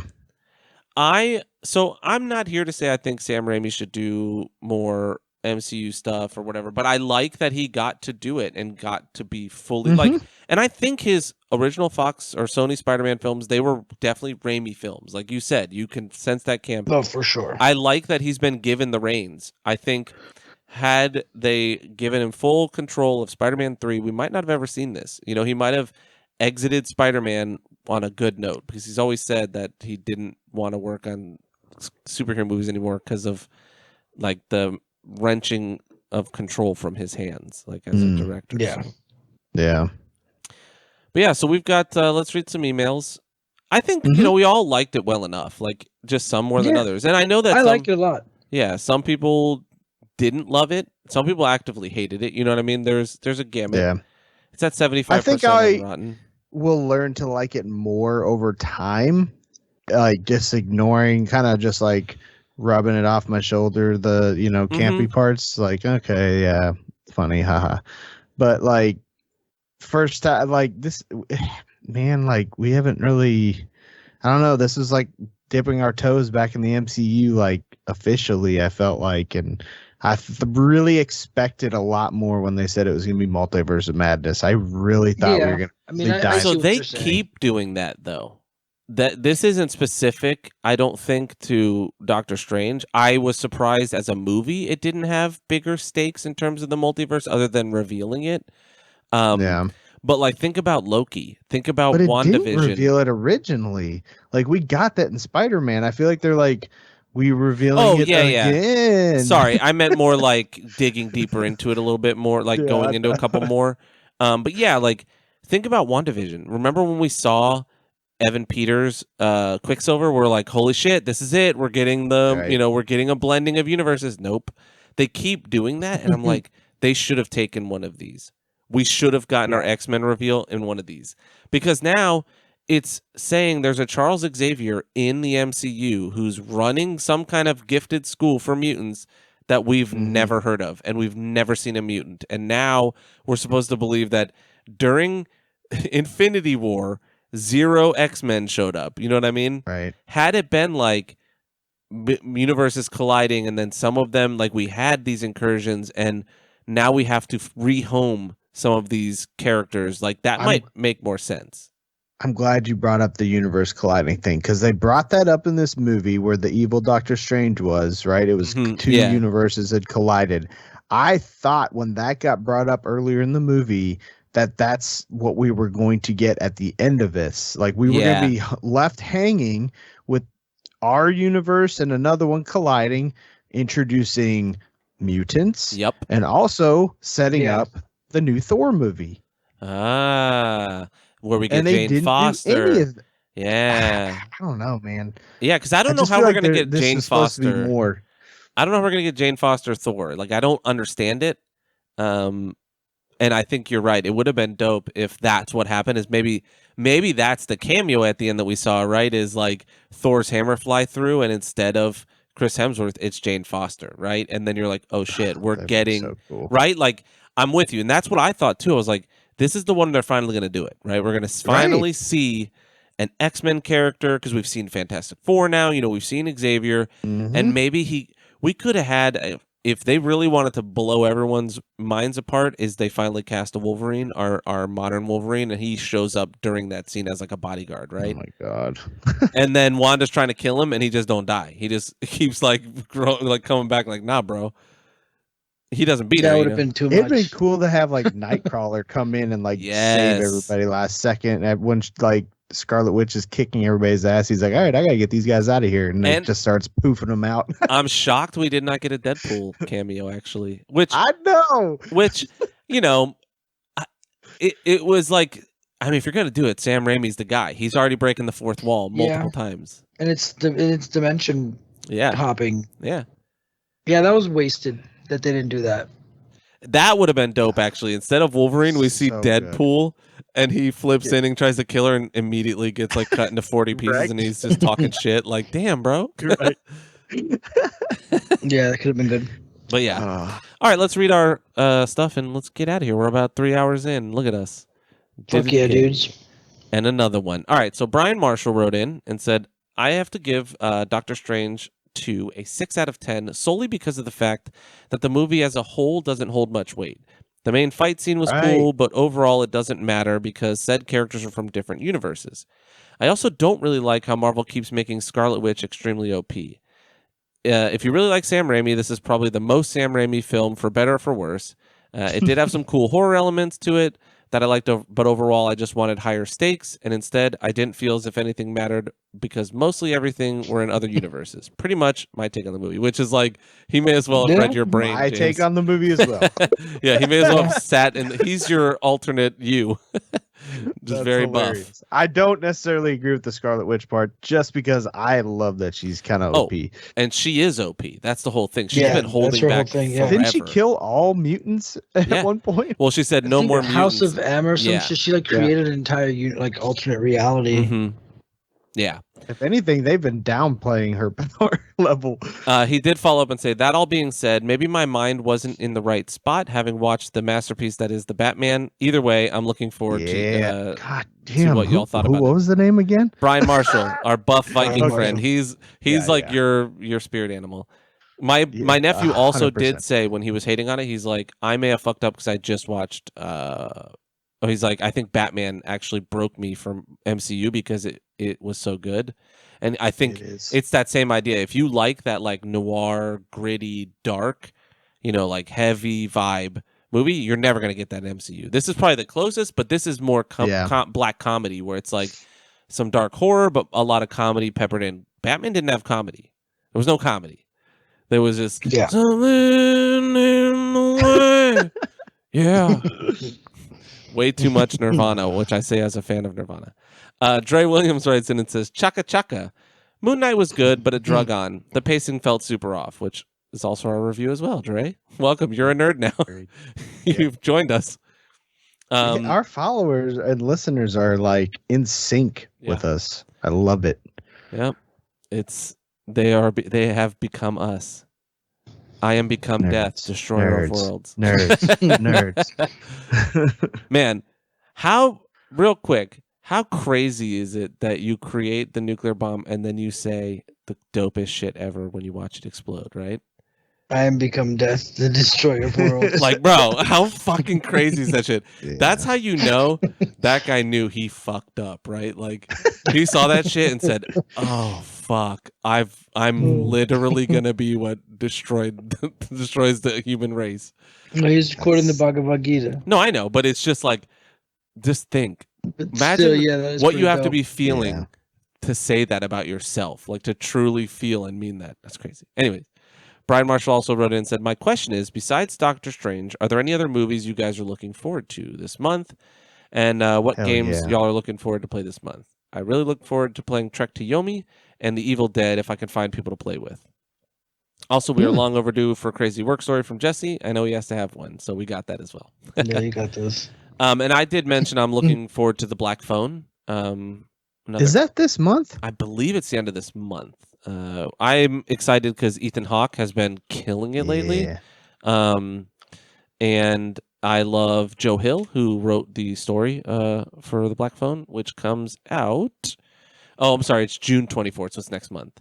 I just keep seeing I keep seeing posters for it and shit. And this is actually, so crazy thing is Scott Derrickson, who directed the first Doctor Strange movie and was supposed to direct this one, is directing The Black Phone. He stepped away from Doctor Strange, and he produced Multiverse of Madness, but he's directing this. Okay. And he's great. I mean, he did Sinister, The Exorcism of Emily Rose. He's doing The Black Phone, and he's done some other horror movies. I'm looking forward to that movie. He did the Poltergeist remake, which was not great.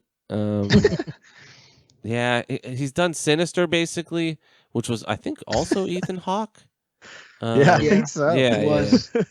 God, that movie sucked, except for the found footage parts, like where they showed the guy like mowing his family down with a lawnmower.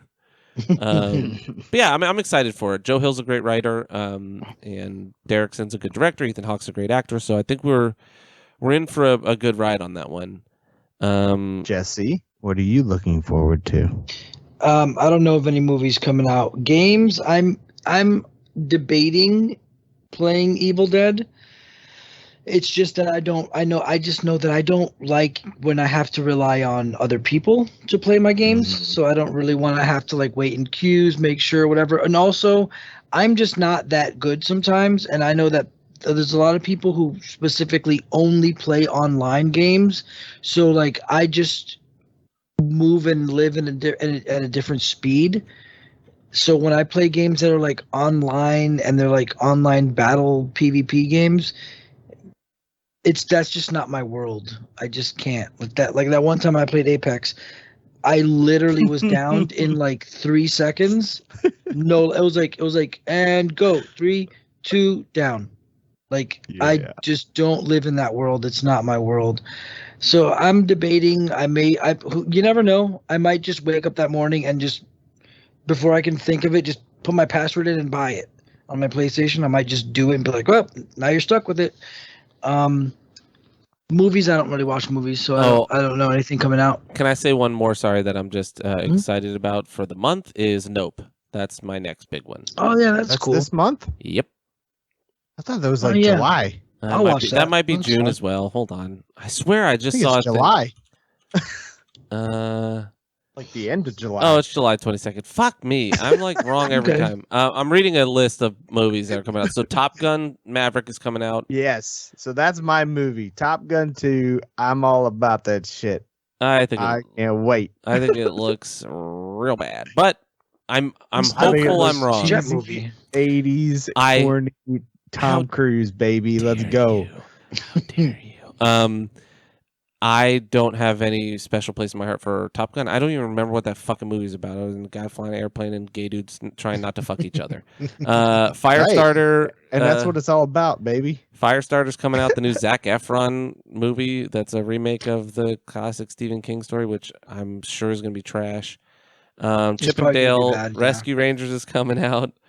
And then anything else Fuck outta big? I here. don't think anything big's coming out. There's a movie with fucking MGK in it. Ugh. No thanks. Nope. But yeah, so for James, it's Top Gun. 100%. Can't wait.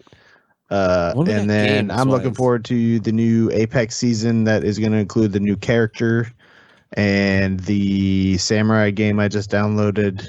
I can't think of the name of it. Oh, Yeah. baby. Yep.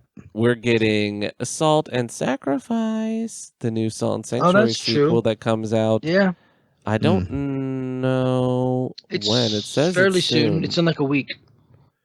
Yeah, I don't see on Google. It's not giving me a specific date yet, but whatever. That says it's coming out in May. Eiyuden Chronicles Rising. Anything else? Stalker 2 is coming out. We still have 2 Um, write-ins. oh my God, do we? Yeah, Ernesto wrote Get in it. just to say what's up. He says, just wanted to drop in and show some love. Haven't seen Doctor Strange yet. I will be watching it Sunday. Hope everyone enjoyed the movie. Definitely got my eyes on the next month to watch Black Phone and Elvis. Hope everyone's doing well. And as always, send them much love and prayers your way, fellas. I'm definitely not watching that Elvis movie, though. No, it looks Nah. so bad. I just don't like biopics. And also, I don't know, I that just trailer don't makes really me like uncomfortable. Elvis. Yeah, the Yeah, guy's I just voice. really don't like Elvis. But I mean, He it's does all a good Maybe voice. Ernesto wants to watch it. Yeah, he does a good Elvis voice. May 10th is Salt and Sacrifice, which is tomorrow. I'm definitely Oh, buying that. shit. I Fuck will yeah, dude. probably be streaming it tomorrow. Very cool. I will get mad. Get ready for that. And then we have one final write-in, which he wrote in on. I posted it on my page as well. Down as Fool, which is a listener of ours for a while. He changes his name a lot, so I don't know what he used to be. So this is our final question we can go out on. I don't think it's that difficult for us to answer. It's pretty simple. Question for the show: How do you struggle? How do you struggle? How do you juggle all this gaming and nerding out with having a significant other? My wife needs her own time, so she lets me play. Like, not lets me. She's like, leave me the fuck alone, and like I'm gonna read or do whatever. So we usually eat dinner together and spend some time together. Take the dog for a WALK, and like then I play video games and she reads and stuff. And yeah, we're very good at communicating.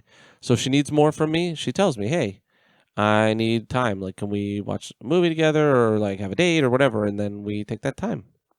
And just it's all about communication and dedication. James? Yeah. So for me, it's more or less like video games are like my therapy. So I just made it very clear that I needed, certain nights of the week are going to be dedicated to doing that. And yeah, I mean, it's cool. Like, I don't set times on the weekends or anything. Like, I just, I'd like let her know, like, Tuesday, Thursdays, I'm playing video games after, we eat dinner and whatever together. And then, yeah, on the weekends, it's just kind of, I try to, most cases, play, when she goes to bed or in the morning when we're just like chilling, she's drinking coffee, and I'm like, I'm just going to play some games, just try to, coordinate the time, keep, don't, play just, when you're playing too much, like, come on, Yeah. everybody knows. So me, I have a girlfriend, but I don't live with my girlfriend. So if I'm not seeing her, I can do, obviously I do whatever the fuck I want. So, but I did live with someone for like 3-4 years. But the thing is like, video games is a big part of what I do. It's kind of my main hobby. So it's kind of like understood, like I do this. So I don't think that I would be able to be in a relationship with somebody who is like, you play too many games. Because the moment somebody has that opinion, if someone is going to have the opinion that you play too many video games and that's a bad thing, you're not going to like me, because that will turn into a resentment. Like, oh, you're lazy, you're just playing games, and it's so stupid and childish. If you can't understand that it's something I do, then it probably wouldn't work. Because I don't really do much, especially since now that I don't like do music and stuff anymore, which I'd like to change, but it's very difficult. I don't know how I'm gonna do it again. But now that I don't go out. Like, being sober's changed a lot. Like, I don't go out, I don't write music, I don't do things. I literally just play video games. It's kind of all I do. Like, other things that normal people, quote unquote, normal people do is like, oh, we're going to watch the footy game this weekend. A lot of people watch like mass amounts of sports, and that's a normal thing for the majority of the population in this country is watching. How long's a football game, dog? Like 4 to 5 hours, 6 hours? Like how? It's like basically on TV is 3 hours. 3 hours.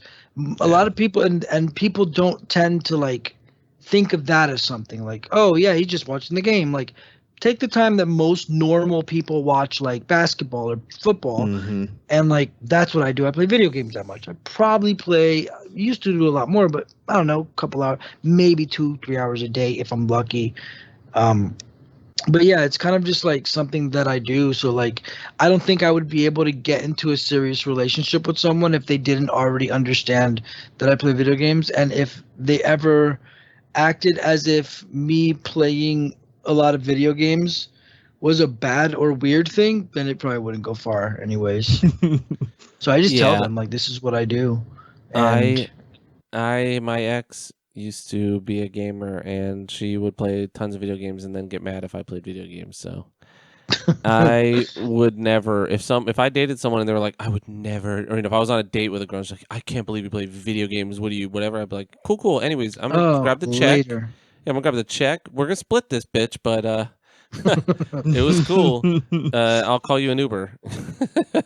Like, I'm not doing I agree that with shit. you though on the communication thing. Like, if it's something you feel like you need to do, like that's your like relaxing thing or whatever, you need it, just be honest about it. It's, and just tell her like you need the time, like, and be real honest. When they're like, yeah, that's fine, I've dated gamers, like, no, I play video games. Like, I will sit for 4 hours and play video games. And you can't look at me and like be resentful and think that's a bad thing. Yes. Like, I don't want to hear one day when you're like kind of annoyed or perturbed and you look at me and say something like, well, go stare at a screen for 4 hours then. Yeah, I will. Loser. And I'm going to fucking use rivers of blood to kill Melania and not feel bad about it. Like, do you know who you're talking to? I do not care. Yes. I would also recommend, which like my wife, I've tried to invite to play video games like a million times. She's not into it at all, but definitely put the invite out there. I mean, it never hurts either, Yeah. you know? Yeah, I mean, obviously put the invite. Definitely don't try to force them or something. Because if you try that too hard, then it's not going to happen. Do not invite a partner to play video games with you. Let me tell you, it's miserable. They suck. Yeah. They suck. They're garbage. And here's one that I've heard people say is, don't think that what they need or want is to watch you play your favorite game. Dude, like, oh, just come watch me play Dark Souls for a while. You'll love it. And then like, it's usually fucking cunt piece of shit, motherfucker. Yeah, they probably don't want to, man. No. And also, do take them upstairs and show them what is a man. Yeah. But yeah, man. I think in the end, it's just communication. Yeah, just talk. Yeah, that's pretty much it. You know, it's just be upfront. Like if your hobby is something you're passionate about is video games, tell a person, and if they are not down with that, then move on with your life. Do not or weigh the pros and cons. Are you willing to give that thing up for this person? And don't. You'll just resent them anyways. Yeah, don't give up video games. Never go anywhere. Never tell yourself it's okay. Just the mouth haptics thing. We're about to get some cool shit. Just put the VR headset on your dick. You'll be fine. Did you say that shit, bro? You don't need a girlfriend, bro. You're about to have a computer that'll suck your dick. Scratch all bro. the advice we just gave. Yeah. Just get you one of the mouth haptics and be done. Yeah, pretty much. All right, well, we love you guys. Let's get the fuck out of here. You guys know where to find us. See you next week. Everywhere at Nerds the Podcast, except for Instagram, we're Nerd Podcast. Go to Jesse's page and on SoundCloud. Go look at all my records that I'm spending all my money on. Just remember for on Instagram. Go to Mad Viking Beard Co. Use promo code. What is it? Nerds. So yeah, the Nerds 15. The promo code is Nerds15. You get 15% off now. I've leveled up. So hey. Oh yeah. If you got a beard, or your man's got a beard, or your dad has a beard, or there's a homeless guy you want to buy food for, but you also like, bro, your beard stinks. Get away from me. Get him some Mad Viking beard shit, bro. Smell good. Oh yeah. And links to all this stuff is also on our Linktree. Linktree/Nerds the Podcast. Literally all the links are in one spot. Boom boom. Yeah. We love you, and we'll see you in a week. Take care of yourselves, guys. Bye.